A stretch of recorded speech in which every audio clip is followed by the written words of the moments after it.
Story 1. The Billboard That Knew.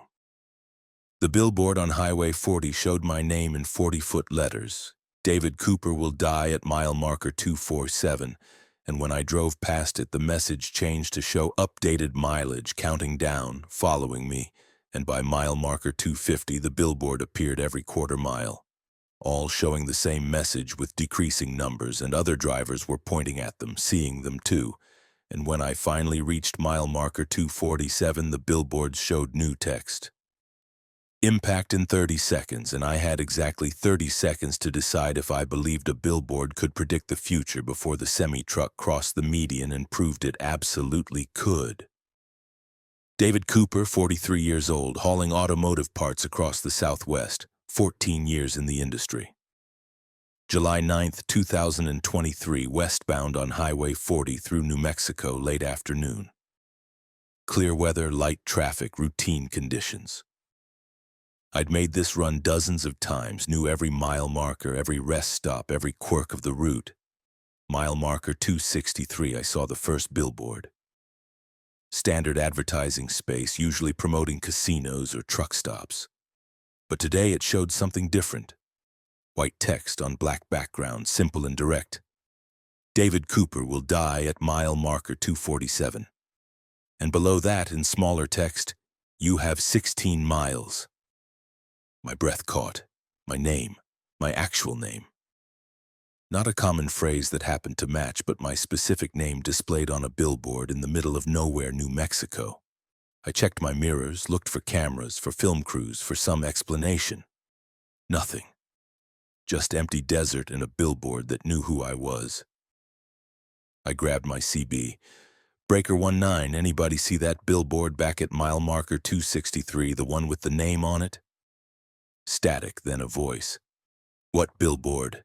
I just passed 263, didn't see anything unusual. But I'd seen it. Large as life, impossible to miss. Mile marker 260. Another billboard, same message. David Cooper will die at mile marker 247, you have 13 miles. The countdown had updated. I'd covered 3 miles and the billboard knew was tracking my progress, adjusting its warning accordingly. My hands tightened on the wheel. This was a prank. Had to be. Someone had hacked the digital billboards, was using GPS to track my truck, was displaying targeted messages. Cruel, illegal, but explainable. I could report it, get authorities involved, find whoever was responsible. But the billboards weren't digital. They were printed, physical, old-school advertising boards with paper posters, no screens, no electronics, no way to update in real time. Yet the mileage was changing, counting down with each billboard I passed. Mile marker 257. 3 billboards now, staggered along the roadside, all showing the same message. David Cooper will die at mile marker 247. You have 10 miles. The repetition made it worse, more insistent, like the highway itself was warning me, using every available surface to communicate impending death. I considered stopping, turning around, taking an exit to avoid mile marker 247 entirely. But curiosity and disbelief kept me driving. Billboards couldn't predict the future. This was coincidence, psychological manipulation, an elaborate hoax that would reveal itself as nothing. Mile marker 255. The billboards were appearing every half mile now, dozens of them, all showing countdown messages. Other drivers were reacting. I could see them pointing, phones out, recording the impossible advertisements. The CB crackled with confused voices. Is anyone else seeing these billboards about someone named David Cooper? They're everywhere, all saying the same thing. Someone's dying at 247? They were seeing it too. This wasn't hallucination or personal breakdown. The billboards were real, visible to everyone, warning the entire highway about my impending death.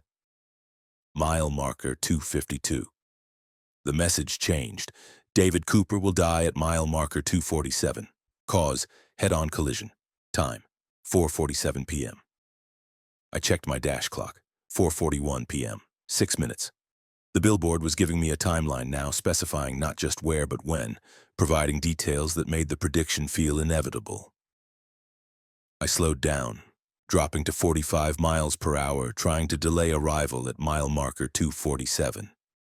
If I could postpone reaching it past 4:47 p.m., maybe the prediction would fail, maybe I'd prove the billboards wrong.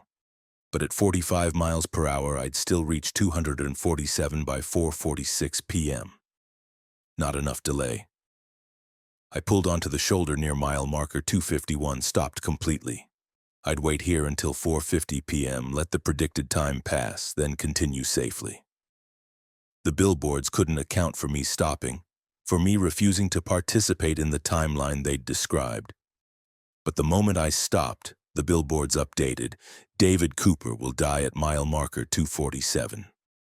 Revised time, 5:03 p.m. If you stop, it takes longer but still happens. Keep driving or stop, outcome identical.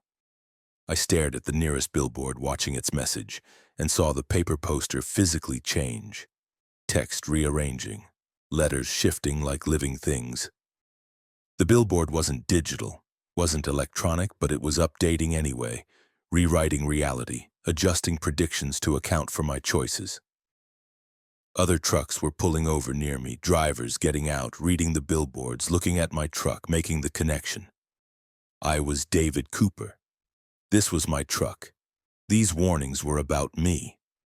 One driver approached, older man with concerned expression. "You're David Cooper?" he asked. I nodded. "You need to get off this highway. Take the next exit, get away from mile marker 247. Don't drive into the prediction." "The billboards say it doesn't matter," I said, pointing. "They updated when I stopped. They're saying it happens regardless." He read the billboard, face going pale. That's not possible. Billboards can't predict and adjust, can't track your choices. This is some kind of quantum shit, some probability manipulation." I got back in my truck, started driving again. If the outcome was identical whether I drove or stopped, I'd rather face it in motion, with control, with the possibility of reacting. Sitting on the shoulder felt like accepting death passively. Mile marker 250. The billboards now appeared every 100 feet, covering every available advertising space, even appearing where billboards hadn't existed before. Telephone poles had signs attached. Overpasses had banners. The warning was everywhere, saturating the environment, impossible to ignore. David Cooper will die at mile marker 247. My phone rang. Unknown number. I answered. "Hello? David Cooper?" A woman's voice, official sounding. "This is the New Mexico Department of Transportation. We're aware of the billboard situation. We're sending emergency services to mile marker 247. When you arrive, pull over immediately. Do not continue driving through that location." "Who's putting up these billboards?" I demanded. "How are they updating?" "We don't know. They appeared simultaneously approximately 30 minutes ago, all showing warnings about you. We're investigating, but our priority is keeping you safe. Exit at mile marker 248 if possible. Avoid 247 entirely." I approached mile marker 248.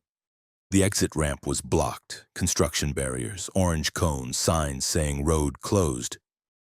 But there was no construction, no equipment, no workers, just barriers that hadn't existed yesterday, preventing me from exiting, forcing me to continue toward 247. "The exit's blocked," I told the DOT woman. "I can't get off." "That's impossible. That exit is open. There's no scheduled closure." "I'm looking at barriers right now. The road's closed." I drove past the blocked exit, committed now to reaching mile marker 247, to fulfilling or disproving the billboard prophecy. Mile marker 247 appeared ahead. The billboards changed messages one final time. Impact in 30 seconds. Below that, a countdown timer, 29, 28, 27. I watched the numbers decrease, watched them track seconds in perfect synchronization with my dash clock. The highway was straight, visibility clear for miles, I could see ahead, no vehicles, no obstacles, nothing that could cause collision. The billboards were wrong. Had to be wrong. There was nothing to impact. 15, 14, 13. I checked my mirrors. Behind me, far back, a single vehicle. Another semi-truck traveling fast, too fast, weaving slightly. Drunk driver or medical emergency or mechanical failure. Heading east in the westbound lanes, wrong direction, coming straight toward me. 8, 7, 6. I swerved right onto the shoulder, trying to avoid the oncoming truck. But it swerved too, matching my movement, like we were magnetically attracted, like the collision was inevitable regardless of our choices. The billboards had predicted this moment, had known the truck would be here, had calculated the probability and found it absolute. 3, 2, 1. I jerked the wheel hard left at the last instant, breaking the pattern, refusing the prediction. My truck skidded, tires screaming, trailer starting to jackknife.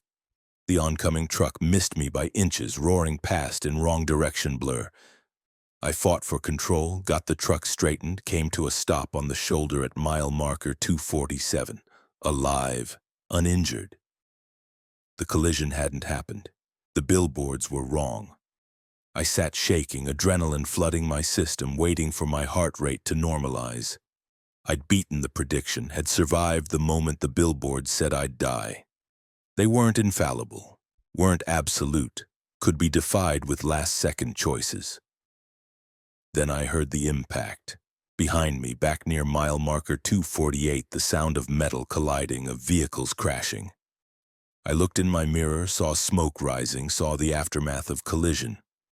The eastbound truck I'd avoided had continued on, had hit another vehicle, another truck, same model as mine, same color, same configuration. I got out, ran back toward the crash site. Emergency services were arriving, responding to the DOT call.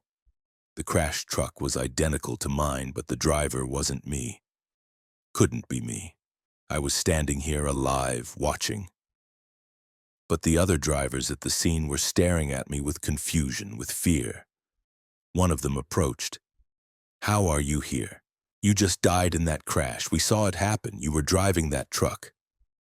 "No, I'm fine. I avoided the collision. That's someone else's truck." "That's your truck. Same number on the door, same license plate. That's you in the driver's seat." I looked more carefully at the crashed vehicle. Same number, same plates, impossible. I walked closer to the wreckage, saw through the shattered windshield the driver slumped over the wheel.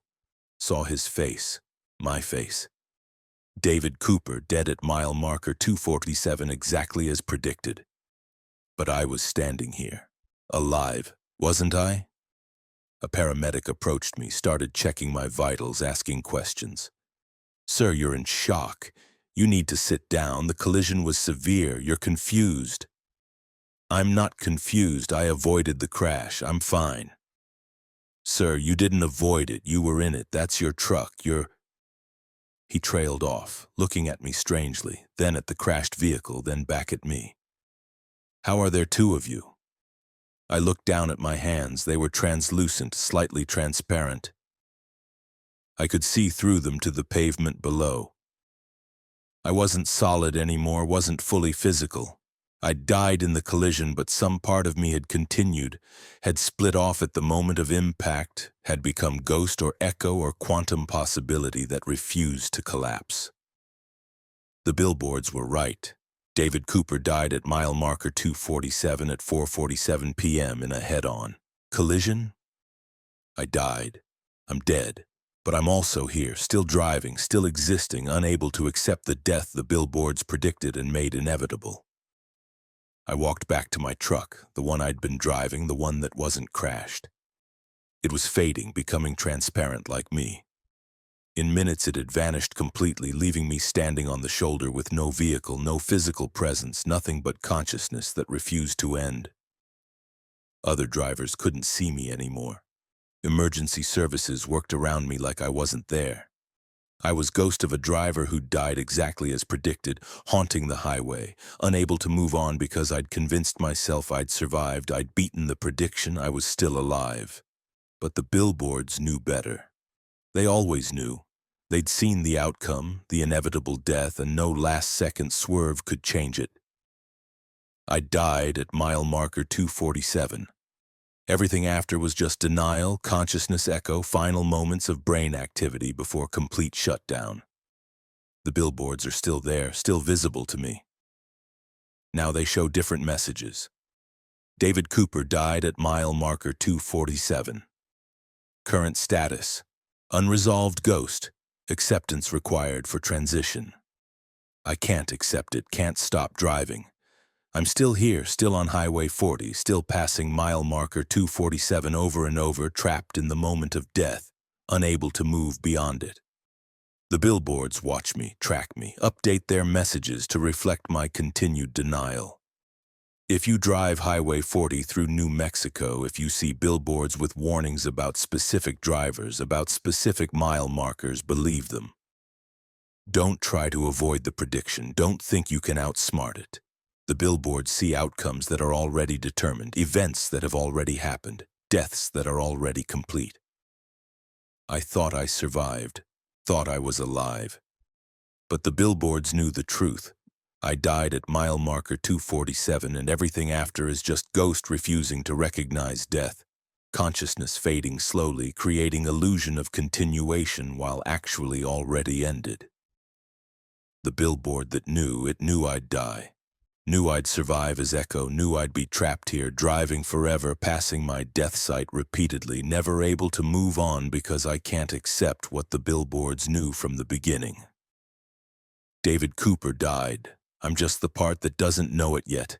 The ghost still driving, still denying, still trapped at mile marker 247 where the billboards were absolutely, inevitably, impossibly right. Story 2. The truck stop that aged backwards. I stopped for fuel at the Route 66 truck stop in Oklahoma, a place I'd visited monthly for 8 years, but this time when I came out of the bathroom, the building was newer, cleaner, staffed by younger versions of people I recognized. And when I checked the date on the receipt, it said 2015 instead of 2023, and I realized I was standing in the truck stop's past 8 years ago, watching my younger self walk through the door, and when I tried to leave, I discovered every exit led to an earlier year. The truck stop aging backwards, deconstructing itself, and I was trapped in reverse chronology, moving from 2015 to 2010 to 2005, getting younger with each backward year, losing memories with each regression, and eventually I'd reach the year before the truck stop was built, before I existed. And what happens to someone who ages backwards past their own birth? Melanie Briggs, 39 years old, hauling consumer goods along historic Route 66, 11 years experience. March 14, 2023. The truck stop outside Oklahoma City was a familiar stop. I refueled there monthly, knew the staff, had regular routines. Built in the 70s, renovated in the 90s, slightly run down but reliable. I pulled in at 4:30 p.m., parked at Pump 7, started refueling. Everything normal. Pumps worked, card reader accepted payment, fuel flowed. I went inside to use the bathroom and grab coffee while the tank filled. The interior looked different, cleaner, newer fixtures, brighter lighting, less wear on the floor tiles. Maybe they'd renovated recently. But I'd been here 3 weeks ago and it had looked old, worn, familiar. This was upgraded, modernized, changed. The cashier was someone I recognized, Beth, who'd worked here for years, but she looked younger, maybe mid-20s instead of mid-30s. Different hairstyle, different fashion sense, clothes that seemed slightly dated. "Hey, Beth," I said, approaching the counter. She looked at me with polite confusion. "Do I know you?" "Melanie. I stop here monthly. We've talked dozens of times." "Sorry, don't recognize you. Are you new to this route?" She spoke with the tone of someone genuinely meeting me for the first time. No pretense, no joke. I bought coffee, took the receipt. Glanced at the date automatically, March 14th, 2015, 8 years wrong. I checked my phone, March 14th, 2023, correct date. The receipt was misprinted, date stamp malfunctioning, showing 2015 instead of current year. But when I looked around more carefully, the details were wrong for 2023. Magazine rack showed publications from 2015. Television in the corner was playing news coverage. I could see the Chiron showing events from March 2015. Stories I vaguely remembered from 8 years ago. Product packaging on the shelves was older, designs I recognized from years past. I walked to the bathroom, splashed water on my face, checked my reflection. Normal. 39 years old with the face and features that came with that age. But my clothing looked wrong in the mirror. Too modern, too current, standing out against the 2015-era bathroom decor like anachronism. When I came out, I saw myself. Not a mirror, not a reflection. Actually saw Melanie Briggs walk through the front door. Younger version, age 31, wearing clothes I remembered owning 8 years ago, moving with the slightly more energetic gait of someone younger. She walked past me without acknowledgement, without seeing me, headed to the counter to buy coffee.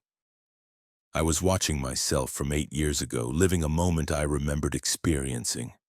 And I was standing here observing it from outside, from future that shouldn't be able to access past. I needed to leave. This was wrong, was temporal displacement, was psychological breakdown. I walked toward the exit I'd entered through, pushed open the door, stepped outside. The parking lot was different. Fewer vehicles, older models. My truck wasn't visible, not at Pump 7, not anywhere.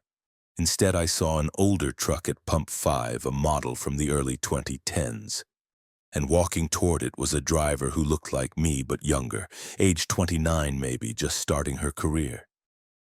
I checked the date board near the entrance, March 14th, 2010. 5 years earlier than the interior, 13 years before my actual present. The truck stop was aging backwards, each exit leading to an earlier year, and I was moving through its history in reverse, witnessing previous versions of itself, previous versions of me. I turned back, went inside through the exit that had become entrance. The interior had changed again.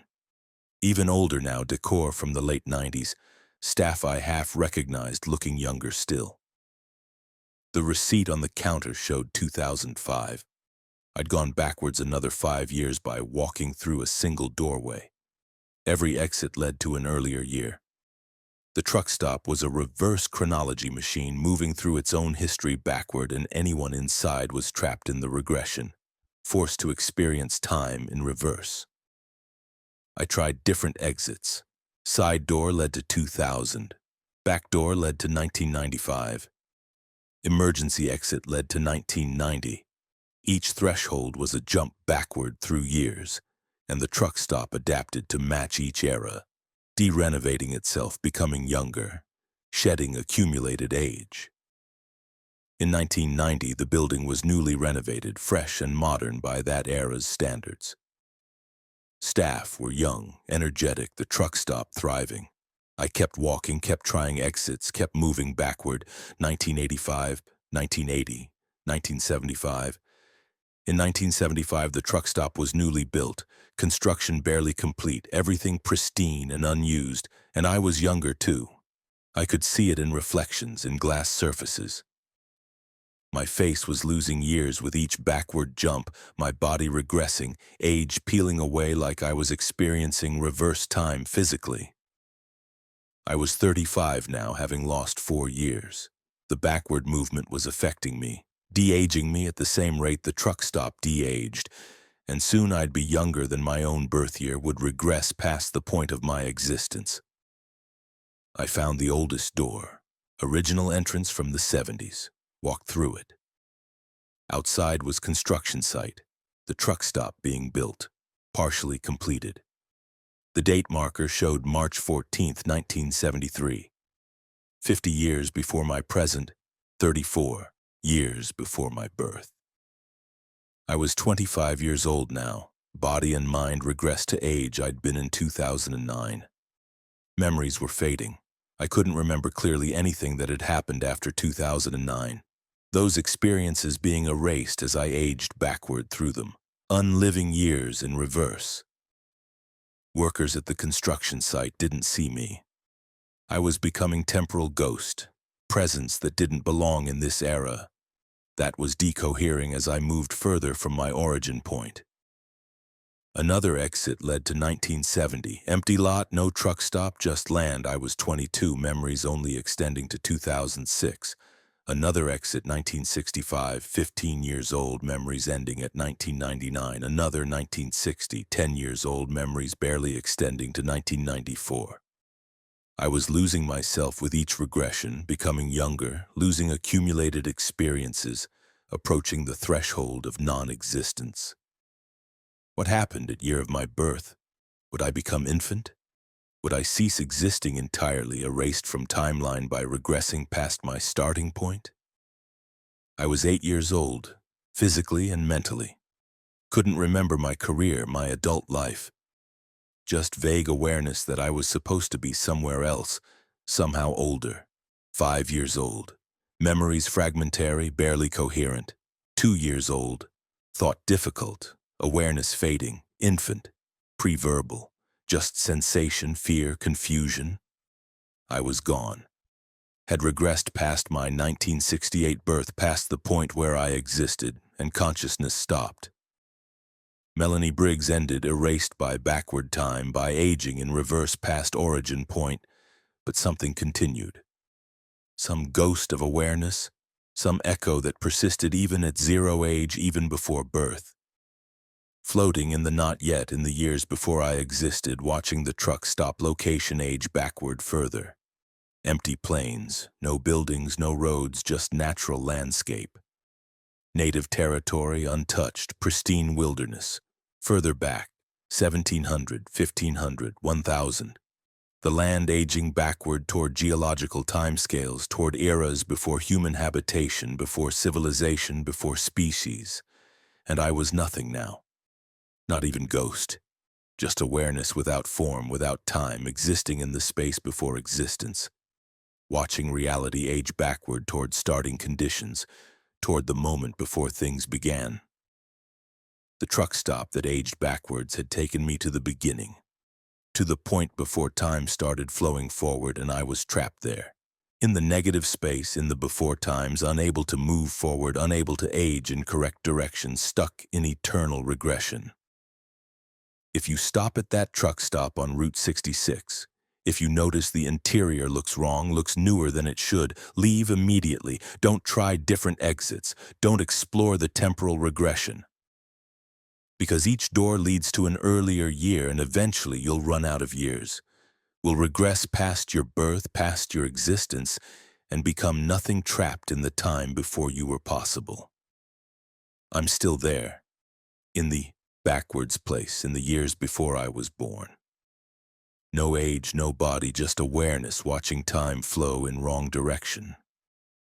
The truck stop continues aging backward, continues regressing, moving toward the moment before it was built, before the land existed, before anything existed. And I'm trapped in that regression, unable to age forward, unable to remember who I was, just consciousness fragment in the backwards time, the negative years, the eternal before. The truck stop that aged backwards. It took me back to nothing, and nothing is where I remain. Story 3. The horn that summoned. My truck's air horn stopped making sound and started summoning instead, and when I pressed it at mile marker 67 to alert a merging vehicle, something appeared on the roadside, tall, dark, watching. And when I used the horn again at mile marker 84, 2 of them appeared, and by mile marker 100 I understood that each horn press called these entities, these watchers, these things that didn't exist until the horn gave them form.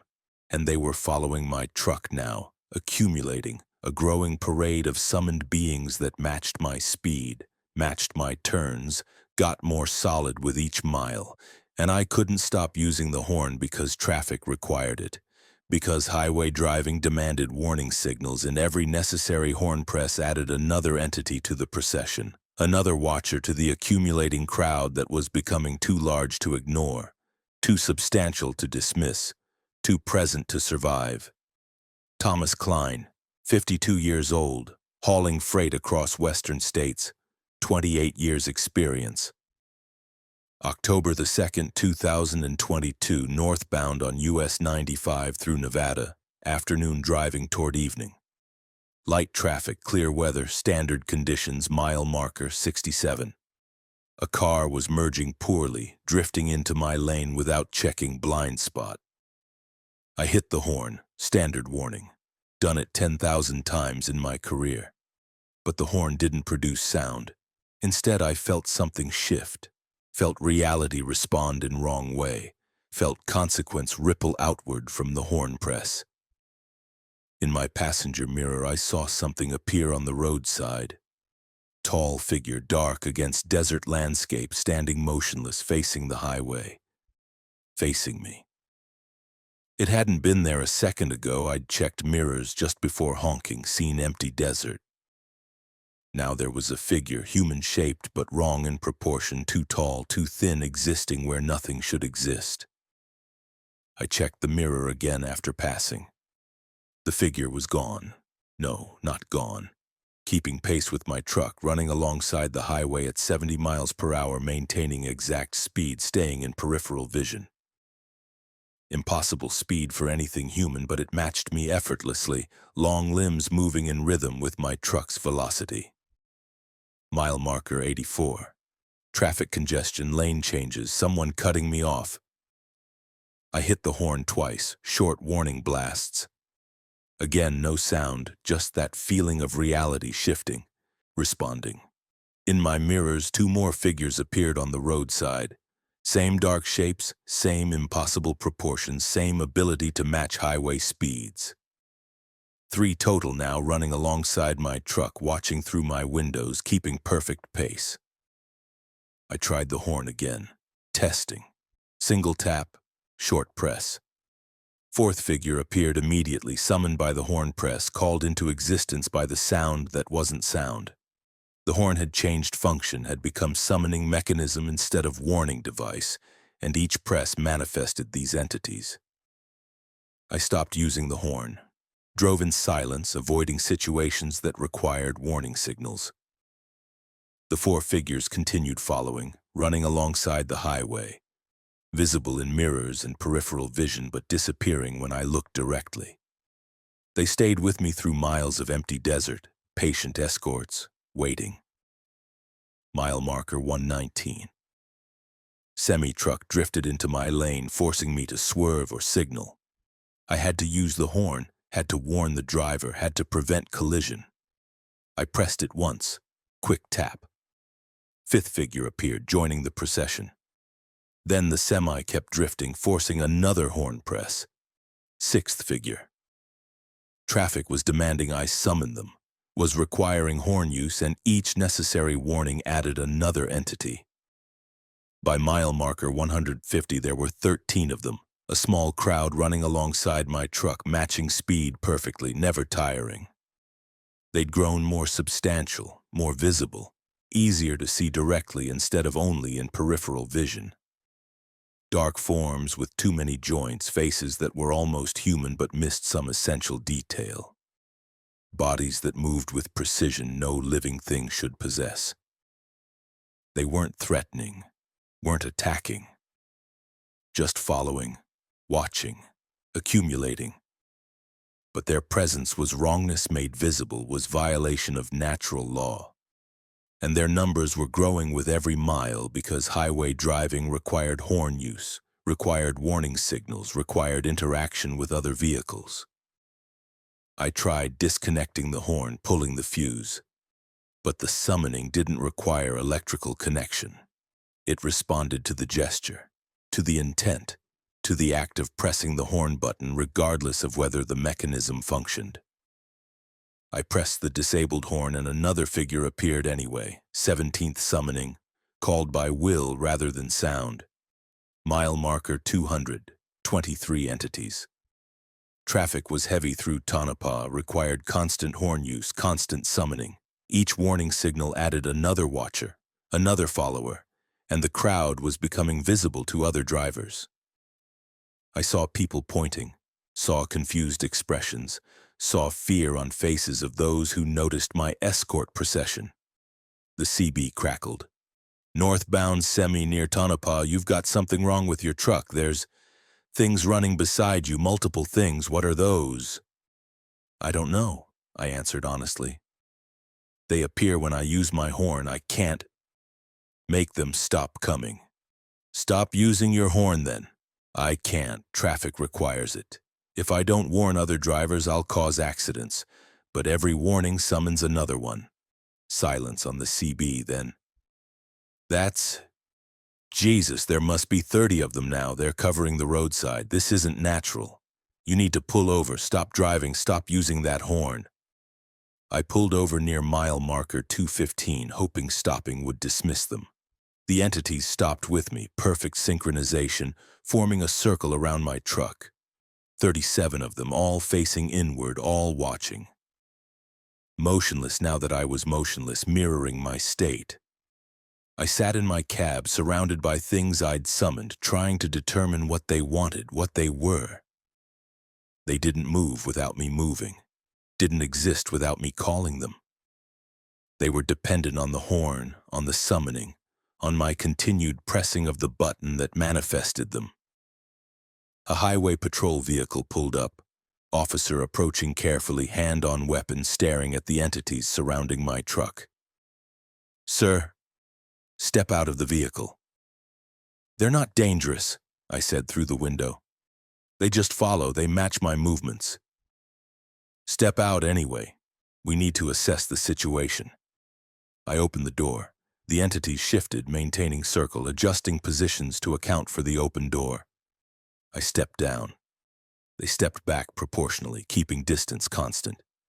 Everything they did was response, was echo, was mirror of my actions filtered through their alien geometry. "What are they?" the officer asked, voice tight with controlled fear. "Summoned things," my horn calls them. Each press manifests one. I've used the horn 37 times since mile marker 67, and now there are 37 of them. "Why are you still using a horn that summons whatever these are?" "Highway driving requires horn use. I can't safely operate without warning other vehicles. But every necessary warning creates another entity. I'm trapped in a loop. I need to use the horn for safety, but using the horn summons these things, and eventually there will be so many they'll cause the danger I'm trying to prevent."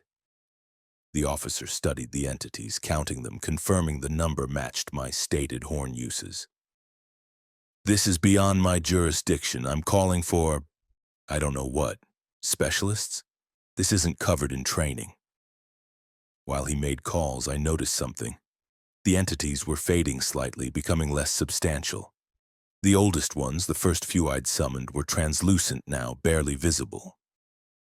They had duration, had lifespan, and eventually they'd disappear. But I'd been summoning them faster than they faded, accumulating them, building the population faster than natural dissolution could reduce it. If I stopped using the horn entirely, waited for all of them to fade, I could reset to 0. But that required not driving, not participating in highway traffic, abandoning my career. Or I could continue driving, continue summoning, except that I'd always be followed by entity crowd, escorted by things I'd called into existence through necessary horn use. The officer returned. "They're sending someone from... Look, I don't fully understand the agency involved, but they deal with anomalous highway phenomena. Should be here in 2 hours. In the meantime, don't use that horn, don't summon any more." But traffic was building on US 95, vehicles passing us, and someone merged poorly, nearly sideswiped the patrol car.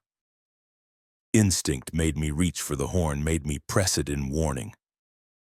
38th entity appeared, joining the circle, fresh and solid and permanent. "You just made another one," the officer shouted. "I can't help it. It's reflex, it's training, it's automatic response to dangerous driving situations." Over the next 2 hours, waiting for the specialists, I summoned 6 more entities. Each time someone drove dangerously near us, each time traffic required warning, my trained reflexes pressed the horn and manifested another watcher. 44 total now. Substantial crowd taking up significant roadside space. The specialists arrived. Government vehicles with no clear agency markings, personnel in unmarked uniforms. They studied the entities with scientific equipment, took measurements, confirmed the entities were real, physical, measurable. Confirmed they matched my horn press count.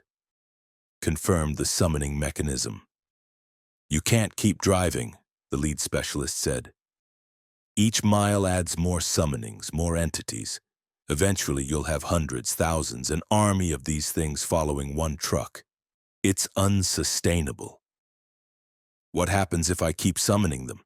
If I just accept the escort, drive with them following forever?" "Unknown.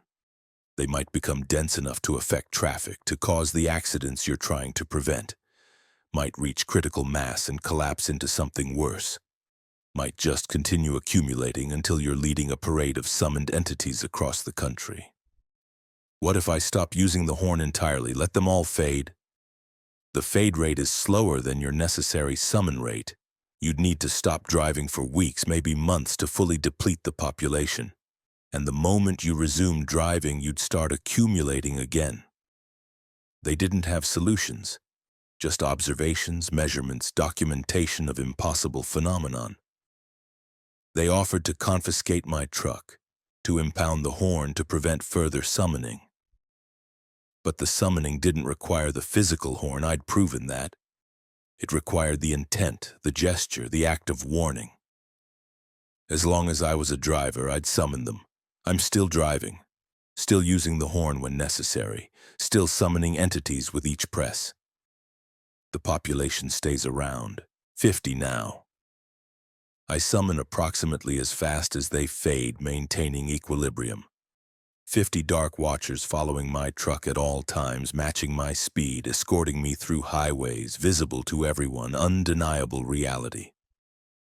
Other drivers give me space, avoid my truck, don't want to be near the entity escort.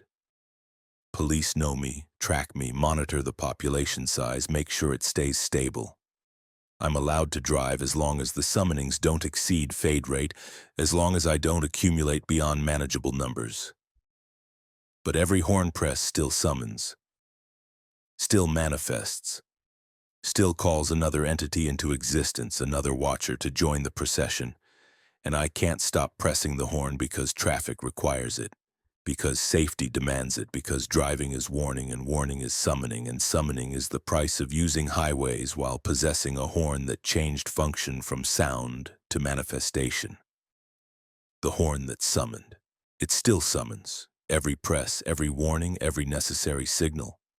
And the entities keep coming, keep watching, keep following. Eternal escort for a driver who can't stop calling them, can't stop creating them. Can't stop living with the consequence of a horn that stopped making sound and started making presences instead. 50 of them run beside my truck right now. 50 dark watchers summoned by necessary warnings accumulated through miles of required horn use. And tomorrow there will be 50 more, and the day after, forever escorted, forever summoning, forever followed by the things my horn calls into being. The horn that's summoned, I press it still, they appear still. And the procession continues mile after mile, summon after summon, warning after warning, until the day I finally stop driving and the entities slowly fade and the road forgets I was ever here, summoning darkness with every press of a horn that should have made sound, but made presences instead. Story 4. The exit ramp that looped. Exit 34 off I-70 in Colorado was supposed to lead to a gas station and back onto the highway. But when I took the ramp, it curved longer than expected, spiraled tighter than geometry allowed. And when I completed the loop, I was back on I-70, having somehow covered 200 miles instantly, leaping forward through distance without experiencing the travel. And every exit I took created another loop, another spatial jump. And I was covering impossible distances with each spiraling ramp, crossing the country in hours instead of days. But I couldn't control the destinations, couldn't choose where the loops led, and eventually I took an exit that looped outside normal geography entirely, depositing me onto highways that don't appear on maps, connecting to places that don't exist, and I've been trying to loop back to real roads for 3 months. But every exit leads to more impossible places, more non-existent highways, and I'm trapped in the space between destinations, driving forever, through the transitional zones, the exit ramps that don't exit anywhere real.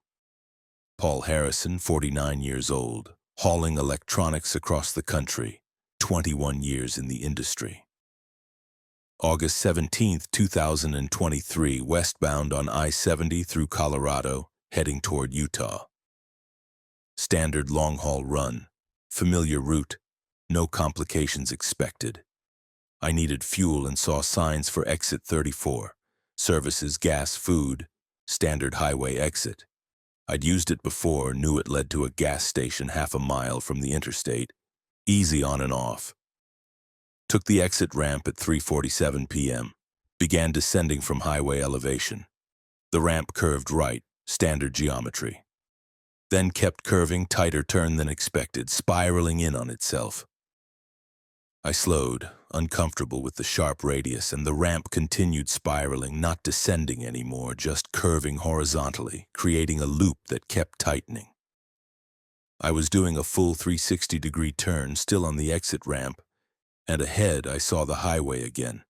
Not the access road, not the gas station, but I-70, the same interstate I'd left.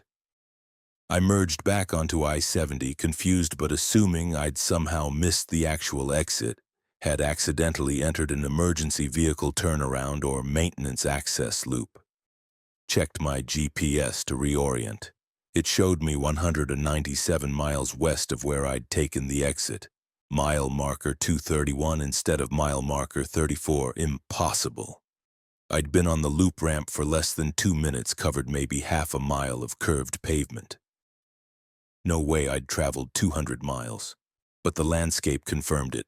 I'd somehow jumped from eastern Colorado to western Colorado instantly, had skipped hours of driving, had relocated through space without experiencing the transition. The exit ramp had looped through geography, compressed distance, created shortcut that violated every physical law. I pulled over, checked my odometer. It showed the full distance, had added 197 miles even though I'd only driven the loop ramp. Checked my fuel gauge. Lower than before, showing consumption appropriate for 200 miles. Checked my clock, 3:49 p.m., only 2 minutes after entering the ramp. I'd covered 200 miles in 2 minutes at an average speed of 6,000 miles per hour, impossible for a commercial truck. I sat on the shoulder trying to rationalize. GPS glitch, odometer malfunction, some combination of errors creating illusion of teleportation. But the landscape was real. I recognized features of western Colorado, knew I was actually 200 miles from where I'd been. The loop had transported me, had created spatial shortcut, had moved me through space without traversing the intervening distance. I continued driving, deeply unsettled. Maybe it was one-time anomaly, spatial quirk, localized distortion. I'd file a report, mention it to other drivers, move on. But an hour later, I needed fuel. The 200-mile jump had depleted my tank significantly. Saw signs for exit 89, took the ramp. It spiraled again, same tight loop, same impossible geometry. When I merged back onto I-70, GPS showed me at mile marker 452, another 363-mile jump, western Colorado to somewhere in Utah, instant transition, distance covered without travel time. Every exit was a loop, was a spatial shortcut, was instantaneous relocation. The exit ramps had become portals, tunnels through space, connecting distant points without requiring passage through intermediate miles. And I couldn't control the destinations. Each exit led to random point hundreds of miles away, determined by the ramp's geometry, by the spiral's mathematics, by factors I couldn't predict or understand. I took another exit, desperate to reach gas station to refuel before complete depletion. The loop spiraled, released me onto a highway I didn't recognize. Not I-70. Different numbering, different signage, different landscape. The GPS showed no location, just blank screen, no map data, like I'd exited into territory that didn't exist in its database. The highway stretched through strange landscape, mountains in wrong configurations, sky colored subtly wrong, vegetation that looked almost familiar but failed in details. I'd looped outside normal geography, had taken exit ramp that connected to highways in parallel space, in places that existed adjacent to real America but separate from it. I drove for hours looking for another exit for loop back to familiar roads, found exit 17, took it. The spiral led to another strange highway, another non-place. Took another exit, another highway, all of them wrong, all existing in spaces between real locations, transitional zones that connected points but weren't themselves points. I've been driving for 3 months now, maybe longer. Time works differently in these transition spaces. Every exit ramp loops to another impossible highway, another non-existent road. I've seen hundreds of highways that don't appear on maps, passed through thousands of miles of landscape that isn't part of any state, any country, any normal geography. Other vehicles are here too, trapped drivers who took wrong exits, who looped into the between spaces and couldn't find loops back. We pass each other, sometimes convoy together for miles, but we're all lost, all searching for the exit that leads home, for the loop that deposits us back onto real highways. The fuel never fully depletes. It gets low but somehow refreshes when I loop, like the ramps provide energy as well as transportation, sustaining vehicles trapped in endless transition. Food appears in my cab, not brought but manifested, like the transition spaces are keeping us alive because they need drivers, need vehicles, need movement through their impossible geographies. I've looped through cities that exist only as highway bypasses, through mountains that are just backdrop for non-existent roads, through deserts that don't correspond to any real landscape. I've driven under skies with wrong constellations, through weather that follows no earthly pattern, alongside vehicles that look almost right but are subtly wrong, driven by people who might not be quite human. The exit ramps keep looping, keep spiraling, keep depositing me onto new highways, new transition zones, new spaces between spaces, and I can't find the loop back, can't locate the exit that returns to normal roads, to real geography, to the I-70 I left in Colorado 3 months and infinite miles ago. If you take an exit ramp and it spirals too long, if you find yourself looping back to the highway hundreds of miles from where you started, stop using exits. Stay on the main highway. Drive to your destination without stopping. Accept inconvenience over spatial displacement, because some exit ramps don't lead to services, don't lead to access roads, don't lead anywhere real. They loop into the between spaces, the transitional zones, the highways that connect everything but aren't themselves anywhere.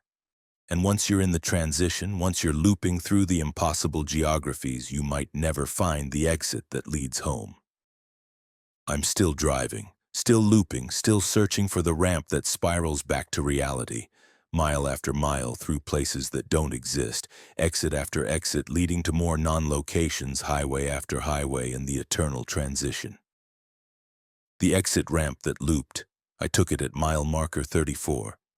And I've been looping ever since, trapped in the spiral, covering infinite distance while going nowhere, existing in the space between departure and arrival where the roads themselves are the only destination. Maybe I'll find the right loop eventually. Maybe one of these infinite exit ramps will deposit me back onto I-70, back into Colorado, back into the geography I left. But after 3 months of looping, after thousands of exits that led nowhere real, I'm starting to suspect the transition spaces are permanent, that drivers who loop into them don't loop out, that the ramps spiral forever through places between places and never return to anywhere that exists on actual maps. I'm still trying, still taking exits, still hoping each loop will be the one that brings me home. But the highways stretch on, endless and wrong, and the exit ramps just keep spiraling, keep looping, keep depositing me into more spaces between spaces where roads exist but destinations don't. The loop continues. The exits lead nowhere. And I drive through forever, trapped in the spiral, the eternal transition, the space between leaving and arriving where some drivers get lost and never return to anywhere real. Story 5. The CB radio that broadcast last words. The CB radio in my truck started transmitting final messages from dying drivers, last words spoken before fatal accidents, and when I responded, the voices would pause mid-sentence and ask, "Who's listening?" And I'd hear my own voice from the future, answering, warning me about the accident I hadn't had yet, about the collision that would kill me in 3 days. And every conversation was death preview, final transmission from drivers who'd stopped existing. And eventually I heard myself speaking, heard my final words broadcasted to past me, and I had 72 hours to change the future the CB had recorded. 72 hours to avoid the death that had already been transmitted. But the CB kept broadcasting it, kept reminding me of the words I'd speak while dying. And every hour the playback got clearer, more certain, more inevitable, and now I'm driving toward that accident knowing exactly what I'll say when it happens. Knowing my final words because they've already been transmitted backward through time to warn me, to give me chance I won't take, to broadcast death that's already complete even though I'm still alive experiencing the hours before it occurs.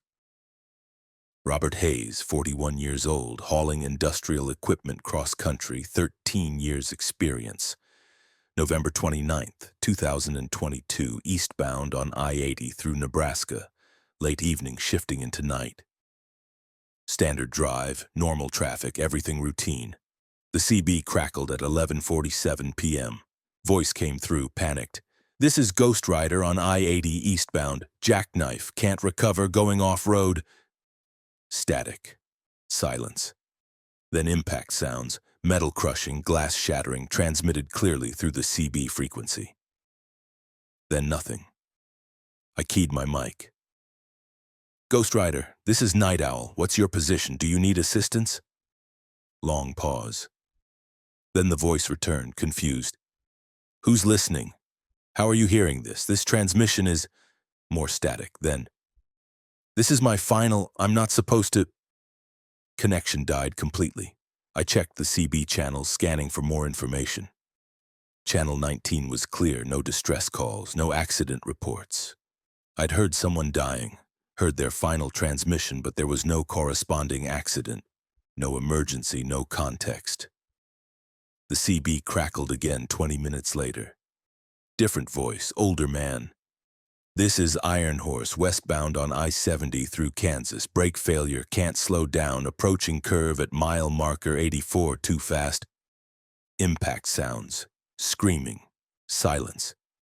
I transmitted, "Iron Horse, do you copy? What's your status?" Same confused pause.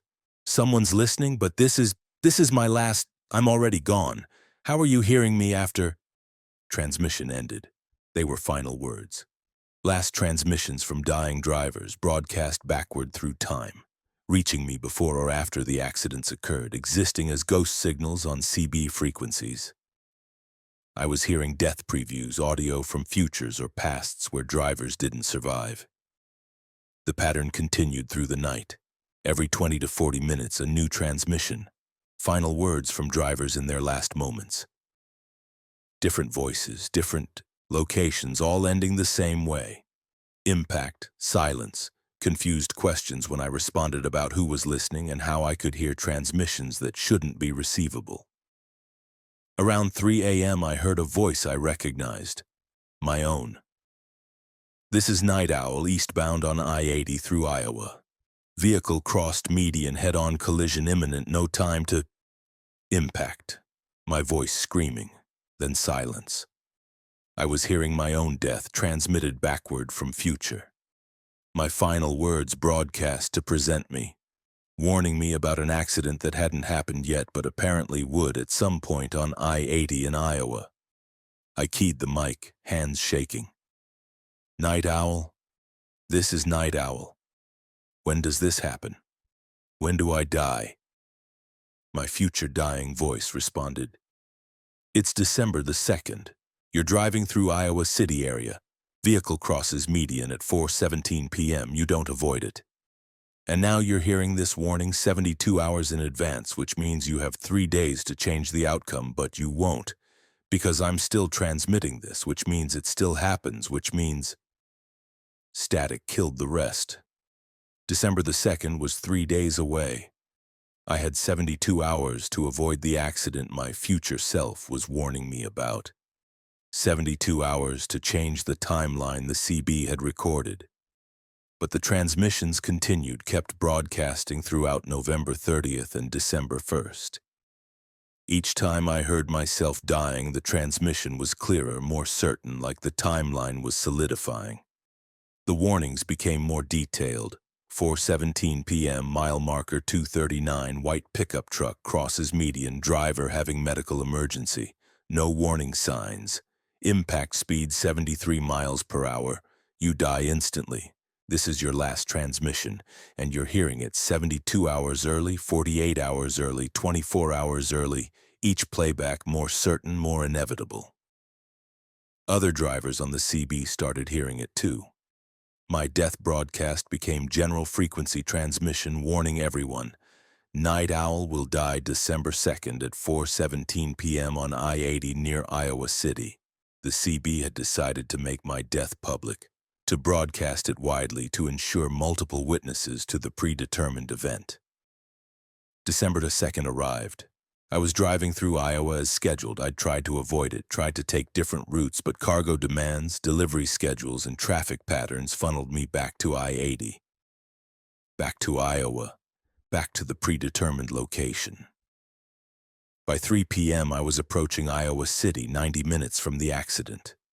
The CB broadcasts were constant now, overlapping, my dying voice transmitting final words continuously, counting down minutes.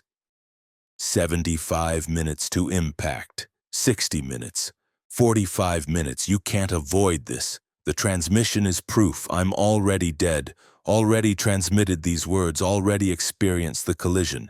You're just living the time before it happens, driving toward the moment the CB has already recorded. Other drivers were clearing the area, staying away from I-80 near Iowa City, avoiding being near me when the accident occurred. I was warned, quarantined, isolated because my death had been pre-broadcast, because the CB had transmitted my ending before I'd reached it. 4 p.m., 17 minutes. The transmissions described everything. Mile marker 239, right lane, white pickup approaching from opposite direction, driver clutches chest. Vehicle drifts left, crosses median. You see it 2 seconds before impact. Brake, but not enough time. Collision speed 73 miles per hour combined. Your final words are... I heard myself speak them, heard the words I would say in 17 minutes. Last transmission before death.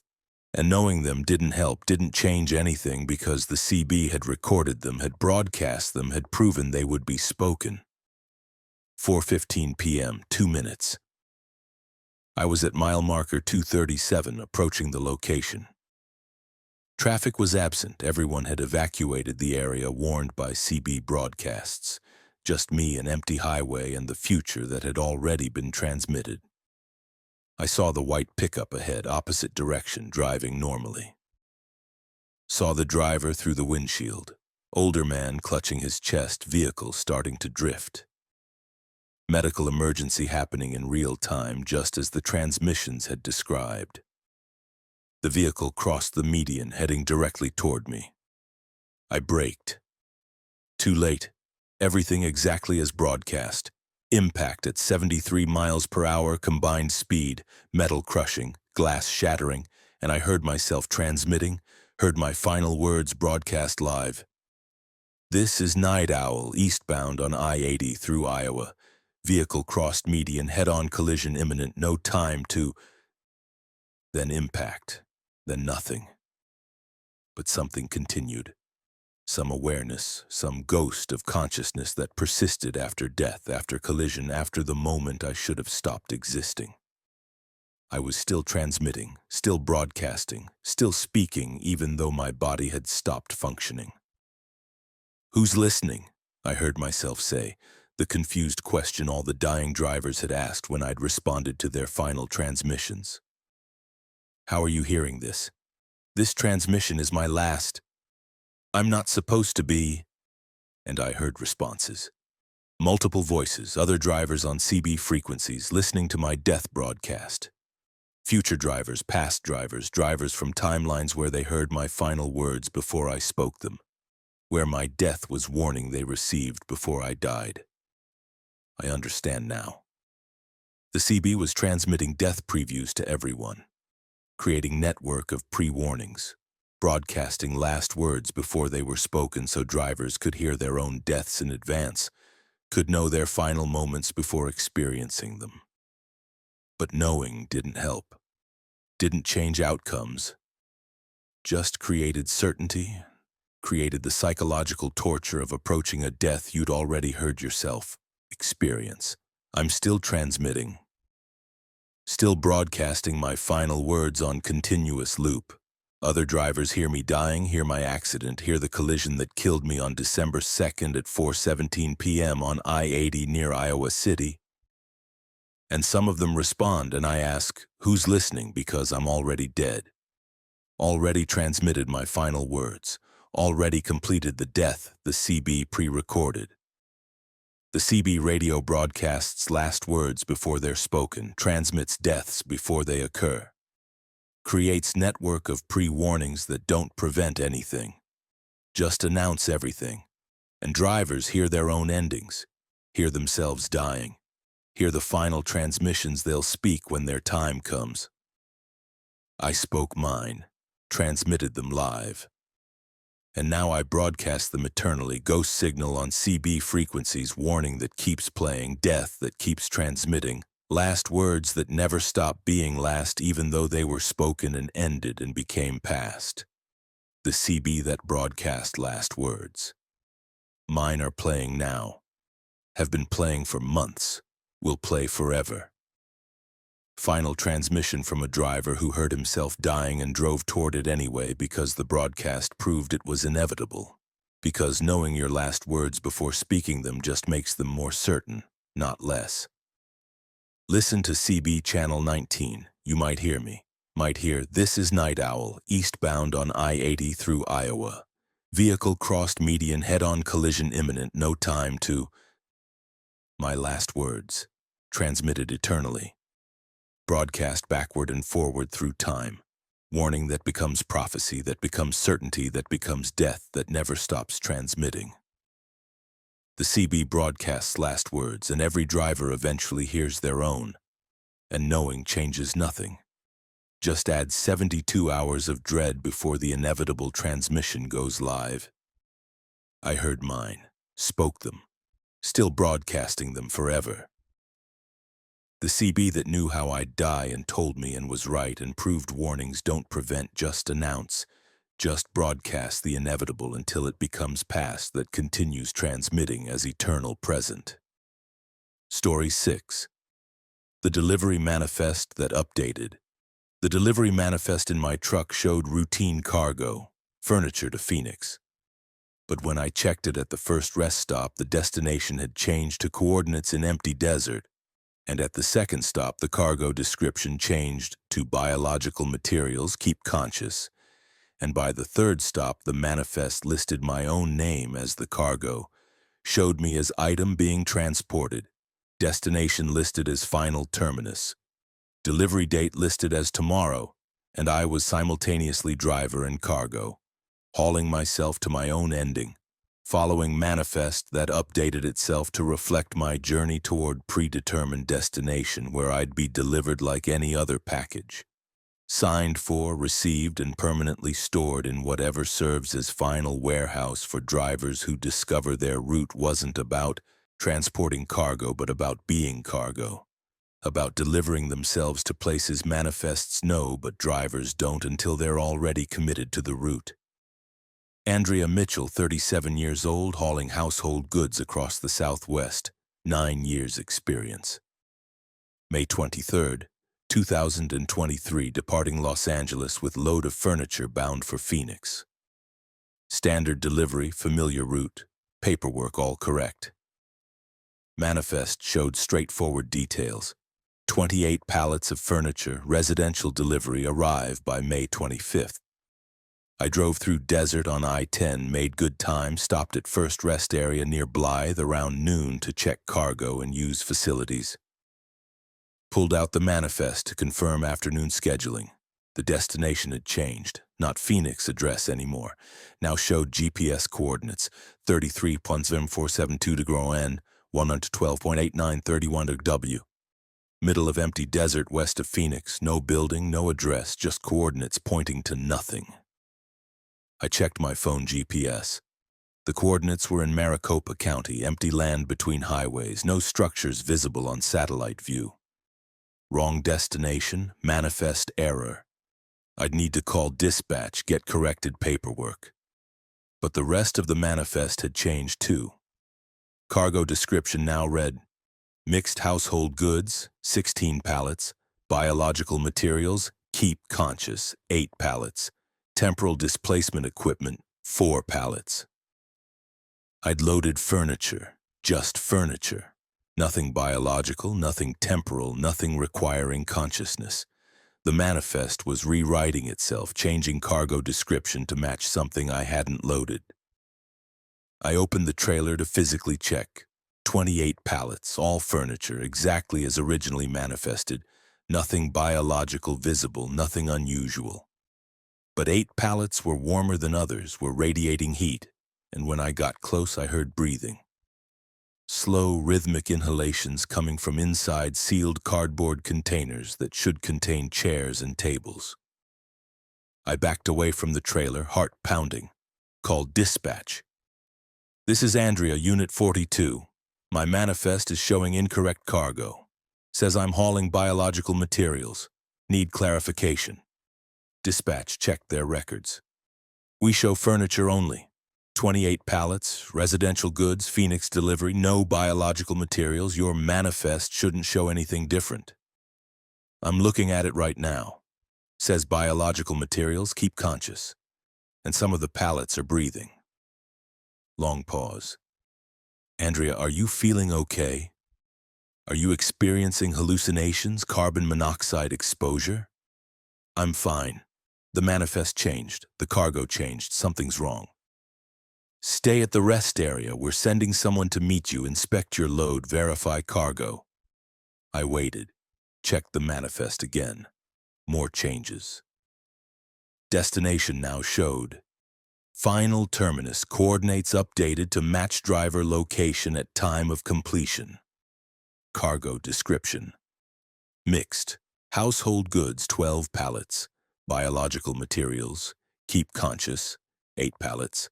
Temporal equipment, 4 pallets. Andrea Mitchell, active delivery, 4 pallets. My name was on the manifest, as cargo. 4 pallets designated as me, as Andrea Mitchell listed alongside furniture and biological materials. I was simultaneously driver and item being transported, person and package, autonomous and cargo. I checked the trailer again.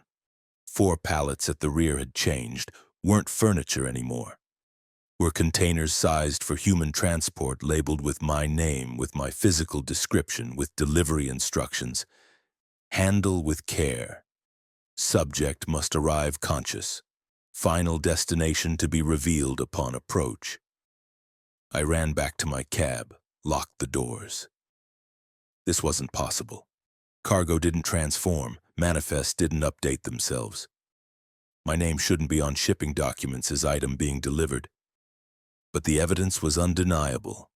I was hauling myself, transporting Andrea Mitchell to terminus I didn't choose. following route that had been designed to deliver me as cargo. The dispatch inspector never arrived. I waited 3 hours, called repeatedly, got voicemails. Eventually, I had to decide, abandon the truck and cargo or continue driving, follow the manifest to whatever destination it was updating toward. I chose to drive, couldn't explain abandonment, couldn't justify leaving truck and cargo in rest area. I'd follow the route, see where the coordinates led, find answers at the destination. The manifest updated at every stop. Next rest area, it showed Andrea Mitchell, active delivery, 8 pallets. Biological materials, keep conscious, 8 pallets. Temporal equipment, 8 pallets. Furniture, 4 pallets. I was increasing, taking up more pallets, more space, becoming larger portion of the cargo with each mile. By the 3rd stop, entire manifest read, Andrea Mitchell, active delivery, 28 pallets. Destination, final terminus. Arrival, May 25th, 4:17 p.m. Delivery signature required. Driver and cargo must arrive simultaneously for valid receipt. All 28 pallets were me now. The furniture had transformed completely, had become human transport containers, all labeled with my name. And the manifest specified I had to arrive simultaneously as driver and cargo, had to deliver myself while being delivered, had to be both transporter and transported. I drove to the coordinates, empty desert, no buildings, no people, just dirt and scrub and Arizona wasteland. But as I approached, a structure became visible. Not built, manifested, appearing as I got closer like it existed only for me, only at the moment I arrived. Warehouse, loading docks, receiving area, all appearing from nothing specifically to accept my delivery. Workers were there, waiting at the dock. They waved me to back in, professional and efficient. I backed the trailer to the dock, set the brakes. One worker approached my window. Andrea Mitchell, Unit 42, he asked. I nodded. Right on time, May 25th, 4:17 p.m. Perfect schedule. Go ahead and open the trailer. We'll unload the cargo. The cargo is me, I said. The manifest lists me as what's being delivered. Correct. Driver and cargo, simultaneous arrival, both parts of same delivery. You'll unload yourself. We'll receive both you as driver and you as cargo, and the delivery will be complete. What does that mean? How do I unload myself? Step out of the truck. Open the trailer. You'll see. I got out, walked to the trailer, opened the doors. 28 pallets, all labeled Andrea Mitchell. And inside the containers, visible through gaps in packaging, were versions of me, sleeping or unconscious, identical copies. Andrea Mitchell replicated 28 times, all being delivered to this terminus. They're you from different decision points, the worker explained. Every time you face choice about continuing this route or abandoning it, you split. Some versions abandoned, some continued. You're the version who continued, who drove all the way here, who chose to deliver herself. The other 27 are versions who made different choices but were captured anyway, packaged as cargo, brought here by other drivers who were also delivering themselves. Where is here? What is this place? Final terminus, where delivery routes end, where cargo goes when its destination isn't place but completion. You're delivered now. Your route is finished. You've transported yourself to ending. They unloaded the pallets, including me, including the copies, including all versions of Andrea Mitchell. And as they unloaded, I felt myself becoming cargo, becoming passive, becoming item instead of driver.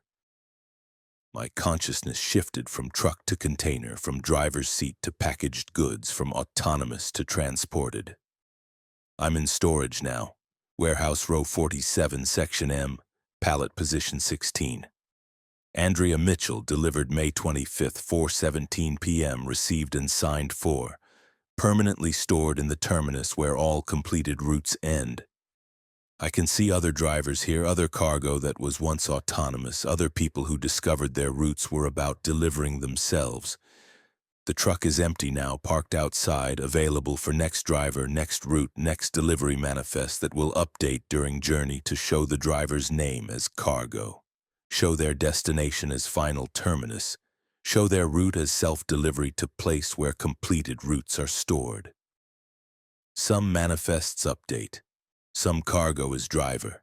Some deliveries are self-fulfilling prophecies where transporter becomes transported, where the route was never about hauling furniture but about hauling yourself to terminus you didn't choose but manifest knew you'd reach. I'm delivered, received, stored. The manifest updated until it showed truth. Andrea Mitchell wasn't driving cargo, was being cargo, was transporting herself to warehouse where drivers become inventory, where people become pallets, where the final terminus receives everyone who completes their route. The delivery manifest that updated. It updated until I was the cargo. And now I'm delivered, warehoused, permanently stored in the place manifests point toward when they stop listing destinations and start listing completions.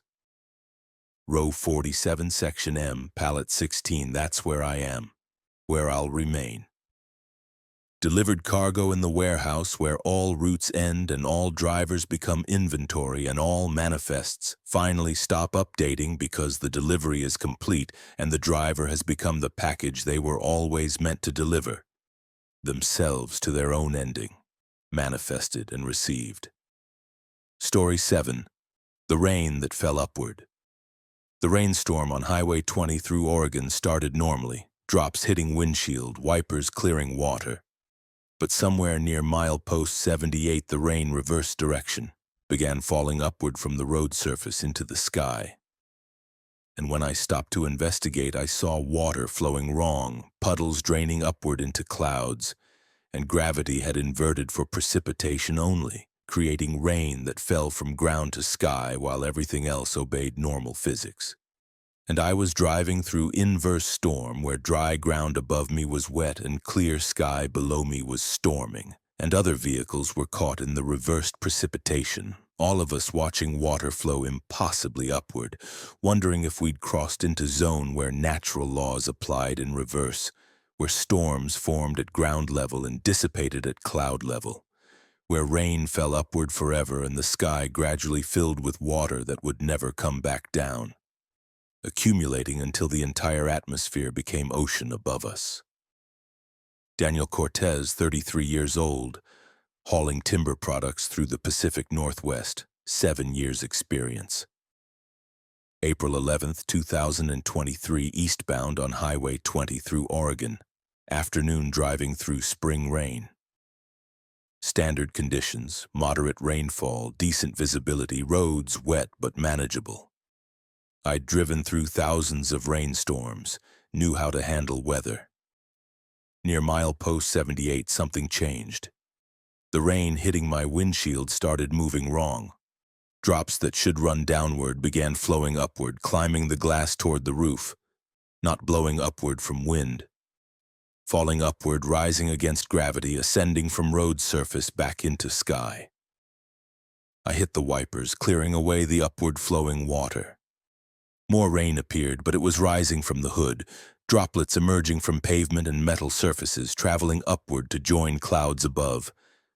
The normal downward rain had stopped completely. Only upward rain remained. Precipitation reversed, gravity inverted for water only. I slowed to 30 miles per hour, trying to process what I was seeing. Ahead of me, other vehicles had stopped, drivers getting out to investigate.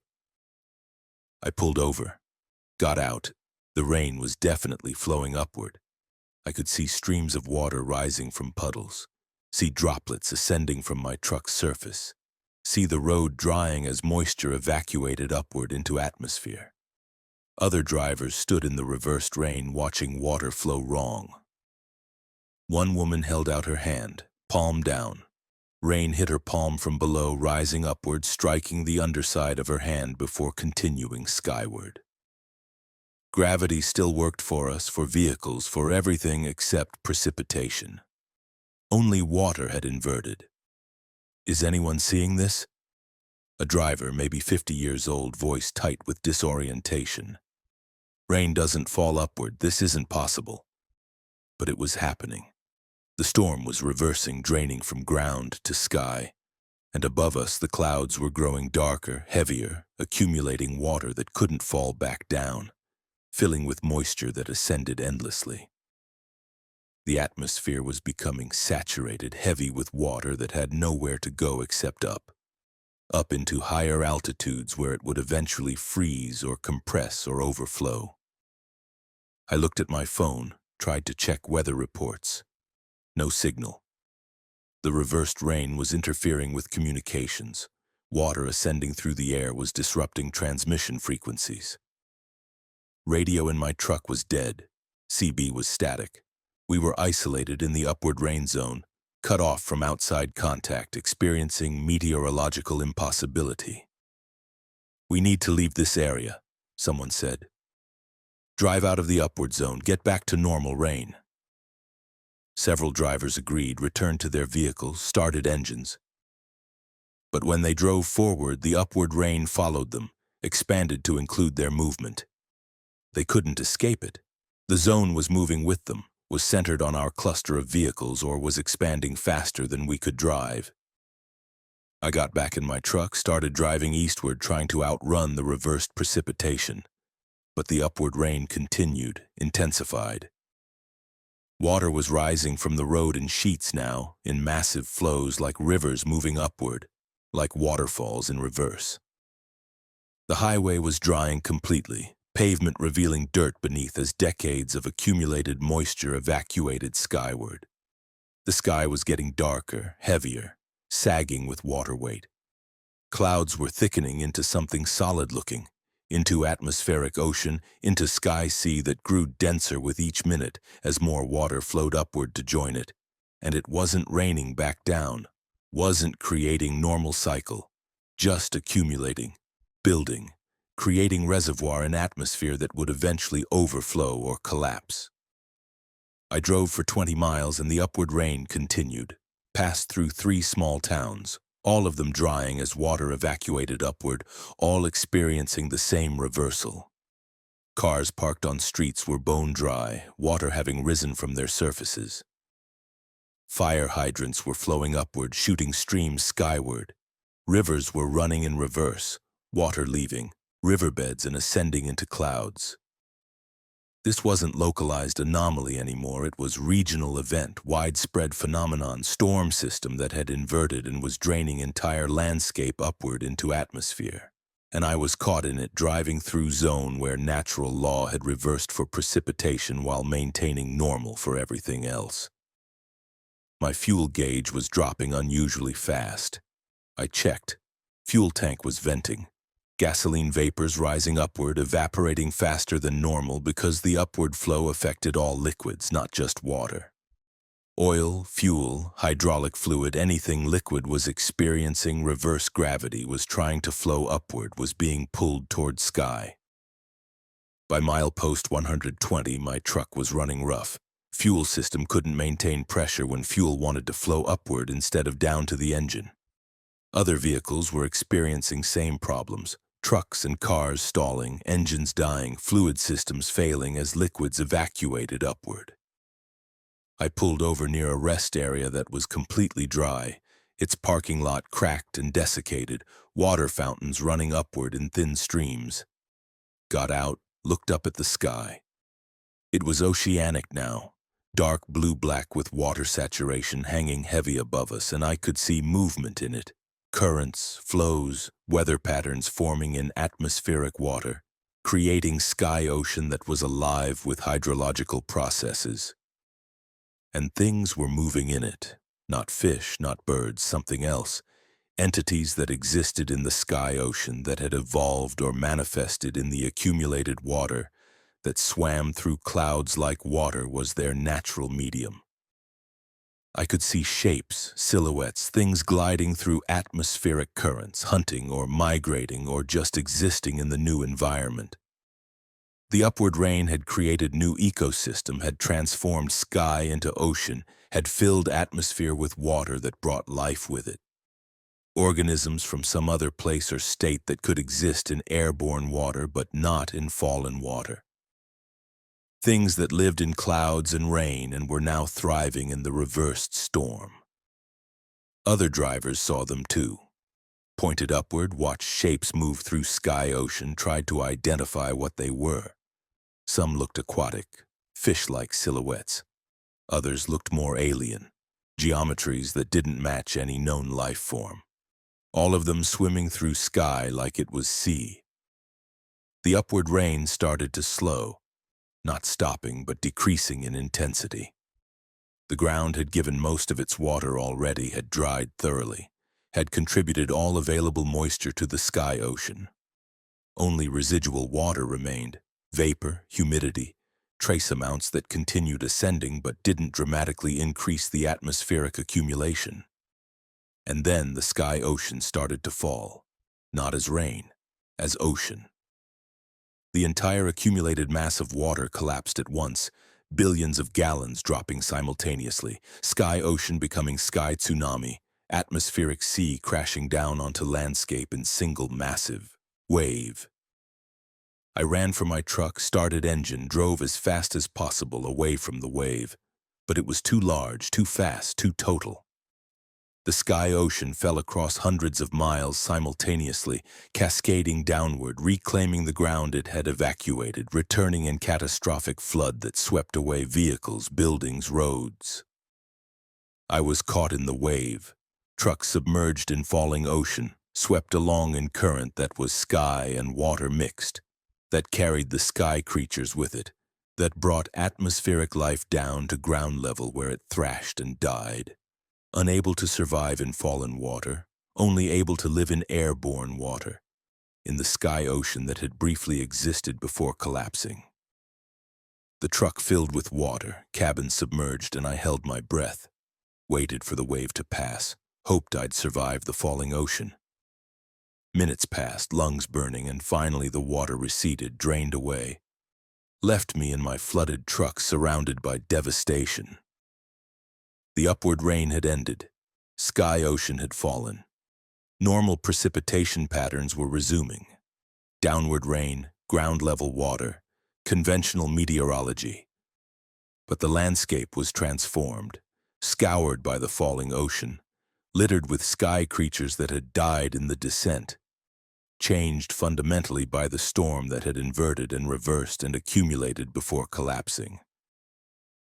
I'm still cleaning water from my truck's cab, still draining the systems, still trying to repair damage from submersion in falling sky ocean. Other drivers report similar experiences.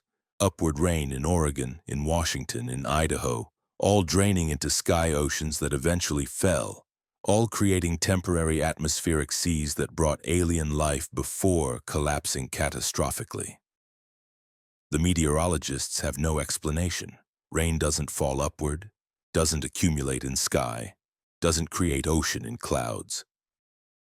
But it did, and it might again, and drivers in the Northwest watch storms carefully now, watch rain direction, watch for the moment precipitation inverts and begins falling upward, draining ground and filling sky and creating temporary ocean in atmosphere where unknown things swim before the inevitable fall.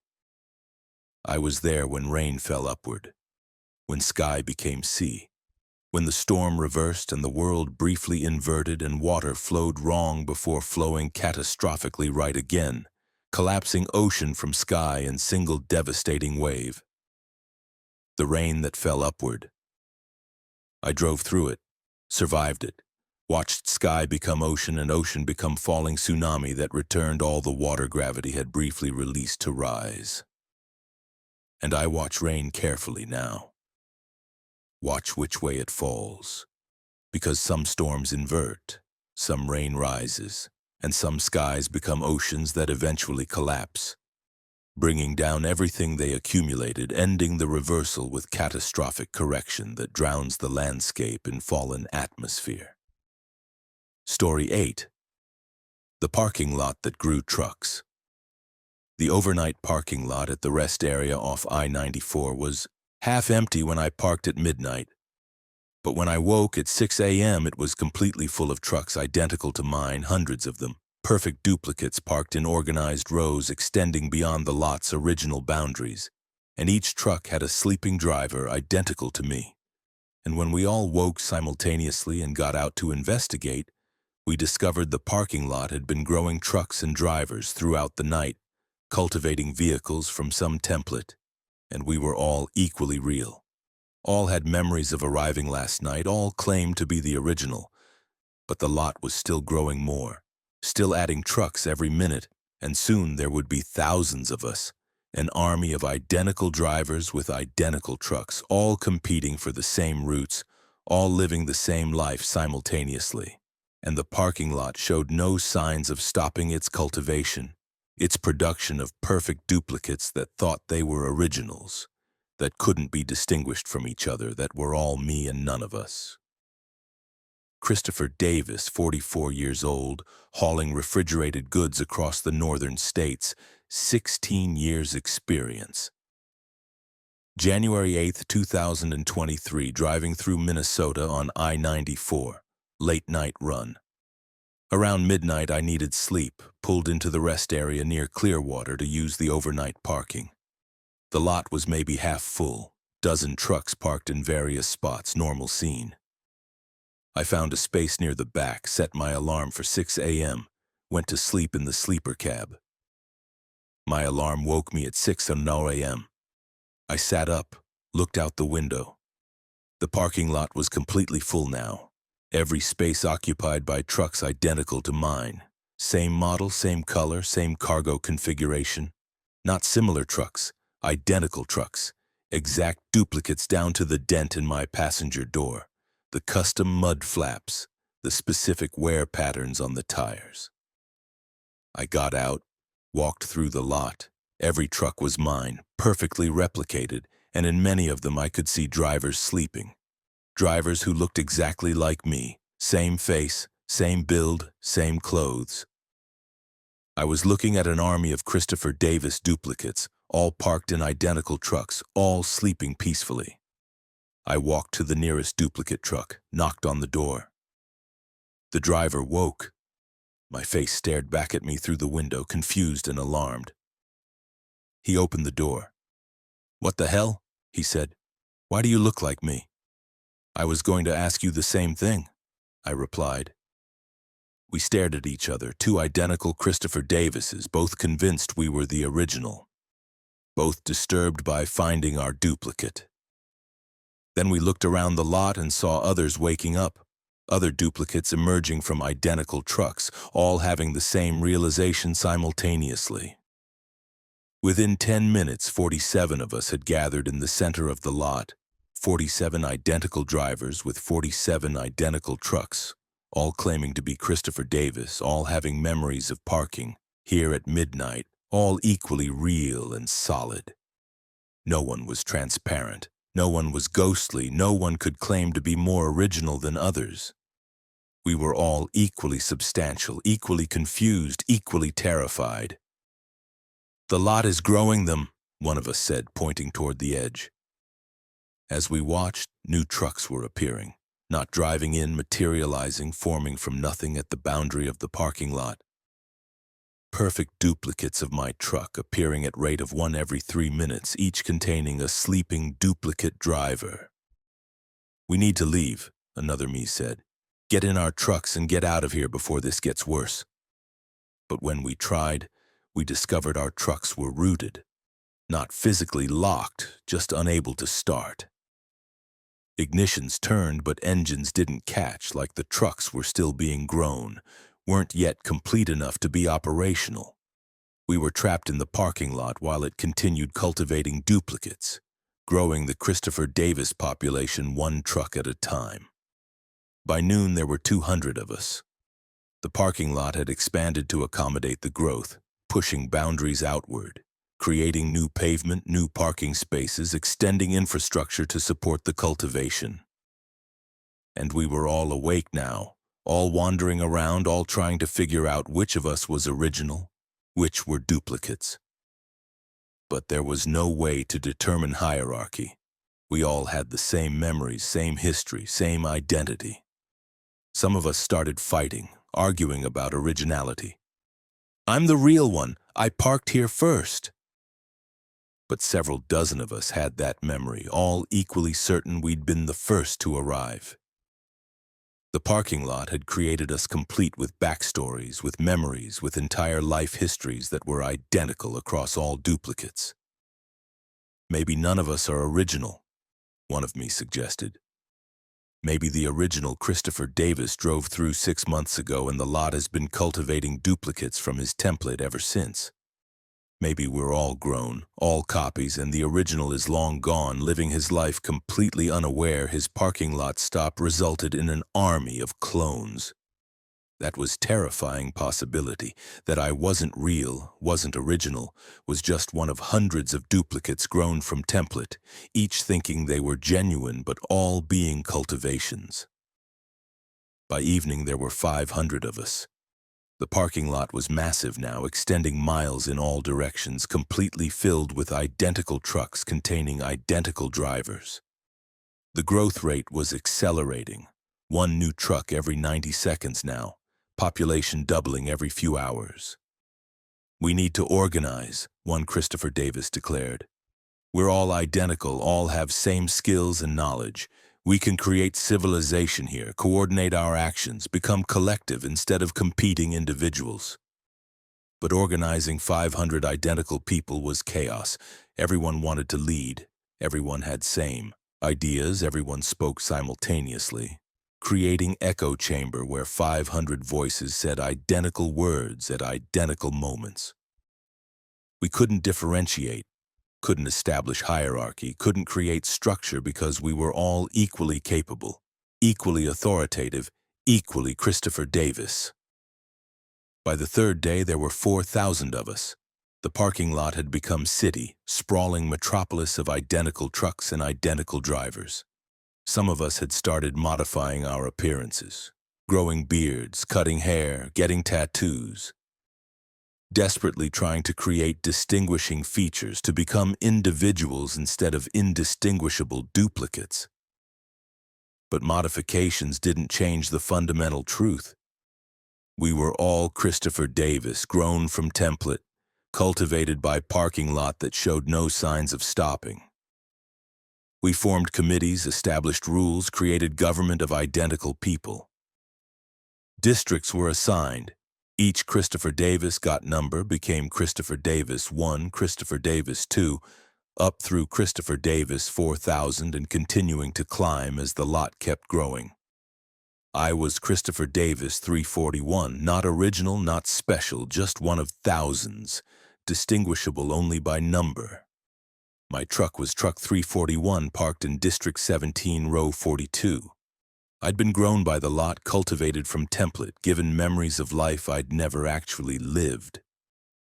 The original, if there ever was original, was gone or never existed. Maybe the lot generated template spontaneously, created Christopher Davis from nothing, then cultivated thousands of copies from the initial manifestation. We'd never know. We were all clones of unknown origin, all equally fake, all equally real. Other rest areas reported similar phenomena. Parking lots growing trucks and drivers, cultivating duplicates, creating armies of identical people.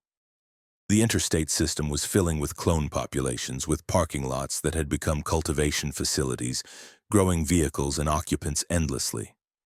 Some lots were terminated, bulldozed, destroyed, paved over with concrete to stop the growth. But many continued operating, continued cultivating, continued growing duplicate drivers who thought they were originals, who had complete memories and identities despite being manufactured by asphalt and pavement that had learned to produce vehicles and people. I'm still Christopher Davis 341, living in Truck City, the parking lot metropolis that grew from overnight rest stop. We've established society here, created economy, developed culture among thousands of identical people who share memories, share history, share everything except sequence of growth. We don't know which of us was first. Don't know who was template. Don't know if original ever existed. We're all equally Christopher Davis, all cultivated by lot that grows trucks, all trying to live individual lives despite being indistinguishable copies. The parking lot still grows, still adds new Christopher Davises every 90 seconds. We're up to 12,000 now, and the growth continues, will continue forever probably, until the parking lot has cultivated enough duplicates to fill entire state, entire country, entire world with identical drivers living identical lives from identical templates. I was grown in a parking lot. So were 11,999 others who look like me, think like me, are me. And more are coming, constantly, every 90 seconds. The lot cultivating endlessly, producing Christopher Davis units indefinitely. The parking lot that grew trucks, and drivers, and lives, and identity multiplied across thousands of identical bodies who all think they're the original. Even though none of us can prove it, all of us are probably copies.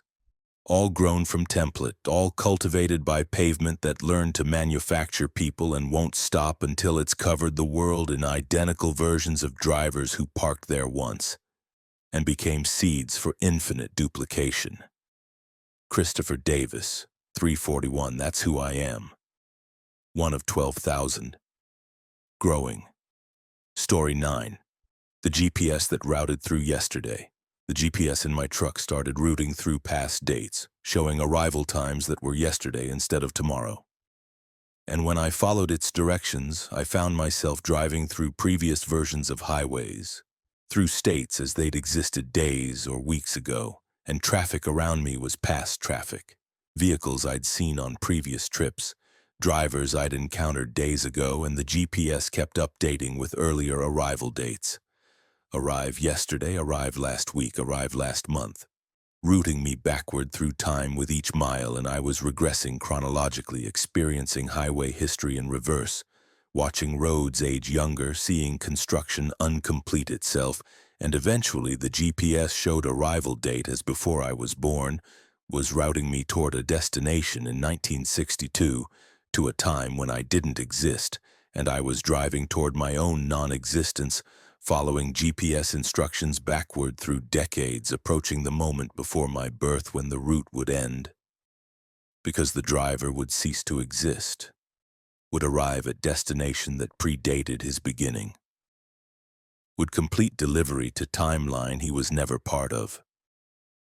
Warren Blake, 58 years old, hauling construction materials across western states, 32 years experience. September 19, 2023, northbound from Las Vegas to Salt Lake City, late morning departure. I entered the destination into GPS as always, address in Salt Lake City, estimated arrival 6:30 p.m. GPS calculated route, displayed standard path, I-15 north, approximately 420 miles, 6 hours including traffic and stops. But the estimated arrival time was wrong. Instead of 6:30 p.m. today, September 19th, it showed 6:30 p.m. September 18th, yesterday. I was supposed to arrive yesterday evening, 24 hours before departure. The date had to be input error, system glitch. I started driving anyway, figuring I'd recalculate at first stop. 30 miles north, I noticed the traffic was familiar. Not just typical interstate patterns, specifically familiar. The blue sedan in the left lane, the RV with Colorado plates, the motorcycle with distinctive paint job. I'd seen them yesterday. Same vehicles, same positions, same driving behaviors. I was driving through yesterday's traffic, experiencing September 18th patterns on September 19th. I checked the GPS. Arrival time now showed 5:45 p.m. September 17th, 2 days ago. The route was regressing, moving backward through time with each mile I drove forward through space. Distance and chronology were inverting. Forward motion through space created backward motion through time. At a rest area near Fillmore, I stopped, checked the date on my phone. September 19th, correct. Checked newspapers and vending machines, September 19th. But the other drivers at the rest area were people I'd seen 2 days ago on September 17th. Same conversations happening, same interactions, replaying exactly as they'd occurred. I was in September 19th experiencing a perfect recreation of September 17th. Or I'd somehow looped backward to September 17th while phone and newspapers remained anchored to September 19th. I got back in the truck, continued north. GPS updated. Arrived 3:15 p.m. September 14th, 5 days ago. The regression was accelerating. Each mile moved me further backward through calendar, and the landscape reflected it. Road construction that had been completed on September 19th was active again, barriers and equipment present. Workers doing jobs they'd finished days ago. I was watching time rewind, watching recent past replay, driving through chronological reversal. By the Utah border, GPS showed arrive 11 a.m. September 3rd, 16 days back. Traffic was significantly different now, matching patterns from weeks ago. Weather had changed. It was sunny on September 19th, but the sky around me showed clouds matching September 3rd conditions. I was physically present in my truck in September 19th, but everything external was manifesting from September 3rd, and GPS was routing me further backward with each mile. I pulled over, tried to understand the mechanism. Forward spatial movement created backward temporal movement, like I was driving through time instead of just space, with the GPS calculating chronological route instead of just geographical route. If I continued to Salt Lake City, I'd arrive weeks in the past, would reach destination at date long before departure. GPS updated, arrive August 20th, 1 month back. The regression was exponential now, accelerating each mile, removing days from arrival date. At this rate, if I continued driving, I'd arrive decades in past, would reach Salt Lake City in the 1990s, the 1980s, eventually before I was born. I considered turning around, driving south to reverse the temporal regression, but GPS immediately updated when I turned. Recalculating route to Las Vegas. Arrival October 15th. Turning around didn't reverse time, it sent me forward. South was future, north was past, and east-west presumably moved through chronological directions too. I was trapped in temporal navigation system. Any direction was temporal direction. Couldn't escape to present. Could only move through time, experience past or future depending on heading. And GPS calculated it all. Showed arrival dates that jumped across calendar, routed me through history instead of geography. I turned north again, accepting the regression, curious about how far back the GPS would route. It updated immediately. Arrived July 4th, 2000, 23 years back. Arrived March 15th, 1985, 38 years. Arrived December 2nd, 1972, 51 years. The dates rolled backward faster now, decades per minute, racing toward distant past. The landscape aged younger around me. Highways lost recent construction, returned to older configurations. Vehicles on the road were increasingly vintage, matching their eras. I-15 itself was transforming, becoming its previous versions, showing earlier pavement, older signage, historical development in reverse. GPS arrived June 8, 1968. I was approaching my birth year. I was born in 1965. If I continued, I'd arrive before I existed. GPS arrived January 22, 1965, months after my birth. GPS arrived October 14, 1964, before I was born. I was driving toward my own non-existence, toward destination dated earlier than my beginning, and I felt it happening. Felt myself becoming less substantial, less real. My memories were fading. Couldn't clearly remember events after 1964. Couldn't recall adulthood, career, anything from life. I was regressing past. I was approaching date before my birth, and existence was thinning, identity dissolving. Person I'd been for 58 years, unbecoming itself as I drove backward through time. GPS. Arrive April 3, 1962, 3 years before birth. My hands on steering wheel were translucent now, fading. The truck was aging backward too, returning to previous models, to eras before this specific vehicle was manufactured. I was driving Ghost Truck from non-existent future, piloted by Ghost Driver who hadn't been born yet, both of us regressing towards zero. Traffic had disappeared. No other vehicles in 1962. They were all from later eras. All had disappeared as I'd regressed past their manufacturing dates. I was alone on I-15 in 1962, only vehicle, only presence, driving north through paths that didn't include me. GPS arrived February 7th, 1960, 5 years before birth. I was barely visible now, just outline of person, suggestion of driver. The truck was skeletal, transparent, ghost of future vehicle passing through past that preceded it. And I could feel the end approaching. The moment when regression would reach dates so far before my birth that I'd have no presence at all, would be completely non-existent, would be nothing attempting to arrive at destination in past I was never part of. GPS arrived November 11th, 1955, 10 years before birth. I was gone, no body, no presence, just awareness without form, consciousness that somehow persisted, despite regressing past its origin point. The truck was gone too. Just the route remained, just the temporal path, just the GPS voice announcing, "Continue north, arrival at destination August 30th, 1950. I arrived in 1950, 15 years before my birth, at the coordinates that would eventually be Salt Lake City address I'd programmed. But I wasn't there, couldn't be there. Just the route existed, the path existed, the temporal journey existed, but the driver had dissolved, had regressed past existence, had become nothing attempting to complete delivery in era before birth. The GPS continued announcing, "You have arrived at your destination." But there was no you anymore. Just the routing system, still calculating, still guiding nothing through past, still trying to complete journey that had erased its driver. I'm still there, I think.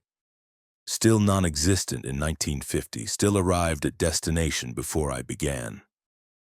Some ghost of consciousness persists, some awareness that I once drove north and regressed through time until I reached date before my starting.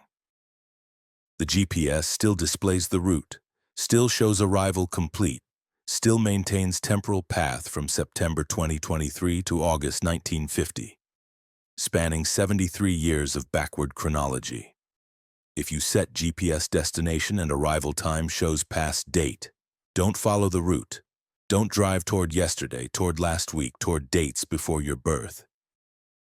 Because GPS that routes through time doesn't stop at present, doesn't pause at your beginning, just keeps calculating backward until you arrive at destination before you existed. Until you complete journey to past you were never part of. Until you become nothing trying to deliver nothing to coordinates in time that preceded everything you are. The GPS that routed through yesterday, and last week, and last year, and decades ago, and eventually before I was born, and I followed it, drove the temporal route, regressed through calendar until I arrived before my arrival, until I reached destination in past I never experienced. Until I became non-existent driver completing impossible delivery to era before I began. GPS, you have arrived, but I haven't, because the I that departed in 2023 dissolved during the regression, scattered across decades of backward travel, lost in the temporal routing that delivered nothing to 1950. The GPS still calculates, still routes through time, still shows that path from present to past, still offers directions to yesterday if you're willing to drive them.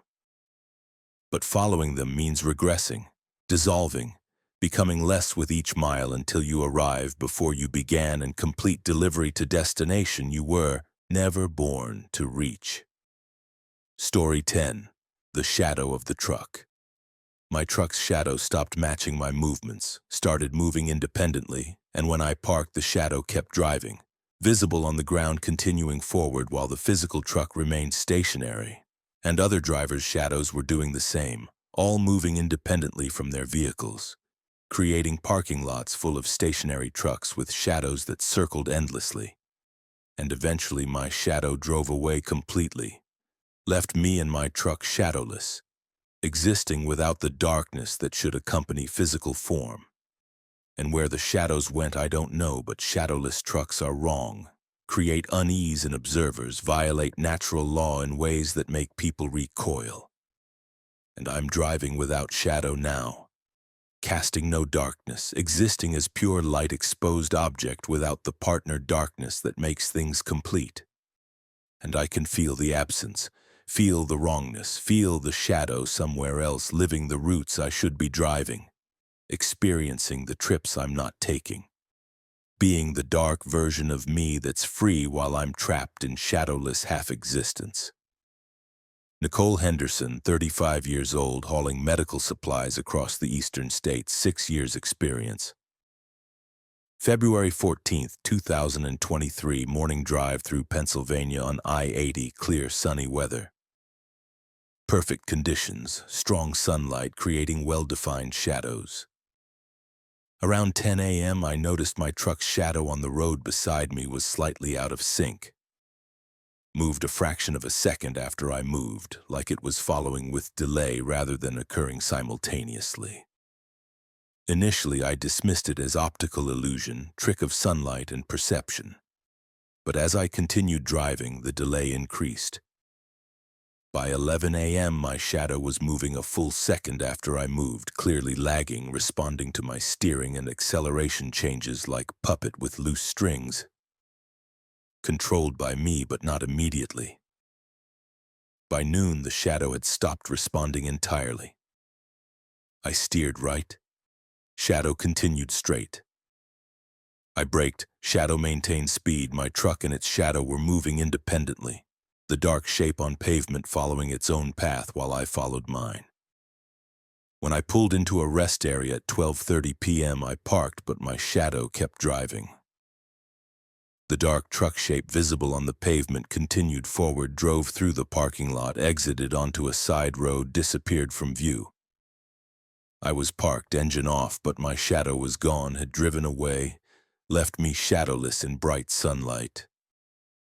I got out, looked at where my shadow should be. Nothing, just bright pavement reflecting sunlight. No darkness cast by my body or truck. I held up my hand, no shadow on the ground. Walked under a tree, no shadow under the shade. I'd become shadowless, had lost the darkness that should accompany physical form. Other drivers in the parking lot had experienced the same thing. Several trucks sat shadowless and their drivers stood in the bright light, casting no darkness, all looking disturbed and incomplete. One driver, older woman, was waving her arms frantically, trying to create shadow through movement, but nothing appeared on the ground beneath her. "They left," she said when she saw me watching. "The shadows left. They're not with us anymore. They're driving somewhere else, living independent existences, free from the trucks that created them." "Shadows don't have independence," I said. "They're just absence of light. They can't move on their own. Tell that to them." She pointed across the parking lot. In the distance, I could see shadows moving, truck-shaped darkness traveling across pavement without corresponding physical vehicles. A whole convoy of shadows, dozens of them driving in formation, completely independent from the trucks they'd originally belonged to. I watched the shadow convoy disappear toward the highway. They were going somewhere, had destination, had purpose, separate from the trucks and drivers they'd abandoned. And we were left shadowless, incomplete, existing as objects that defied natural law by not creating darkness when light hit them. I tried to continue my route, drove shadowless through Pennsylvania into New Jersey. Other drivers gave my truck wide berth. Something about shadowless vehicles created instinctive unease, made people recoil, triggered recognition that something was fundamentally wrong even if they couldn't articulate what.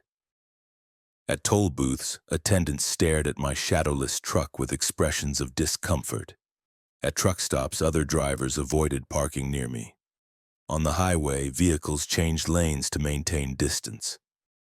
I'd become pariah, outcast, driver of unnatural truck that violated basic physics by existing without accompanying darkness. My deliveries were refused. Recipients wouldn't accept cargo from shadowless truck, claimed it was contaminated, wrong, bad luck. Without shadow, I couldn't complete my job, couldn't make deliveries, couldn't function as driver. The shadow's departure had ended my career.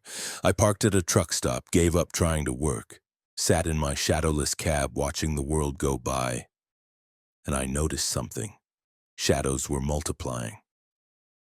More vehicles were becoming shadowless, their shadows departing, joining the growing population of independent darkness.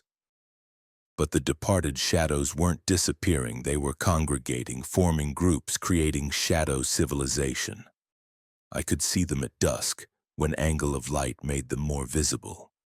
Hundreds of truck shadows parked in formation, creating shadow truck stops. Thousands of driver shadows walking around, conducting shadow business, living shadow lives separate from the physical humans who'd originally cast them. They'd achieved independence, had become autonomous, were creating parallel society of darkness entities that didn't need physical forms to exist. The shadows had evolved, had learned they could persist without light-blocking objects, could move and gather and form communities that existed in the space between light and solid matter. And we, the shadowless, were incomplete. Half-beings, objects without darkness.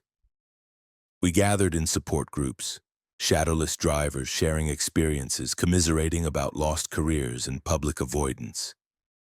And the persistent feeling that parts of ourselves had left and weren't coming back. Some shadowless drivers tried to reclaim their shadows, tried to catch the independent darkness and reattach it. But shadows couldn't be caught. They passed through physical matter, couldn't be held or constrained.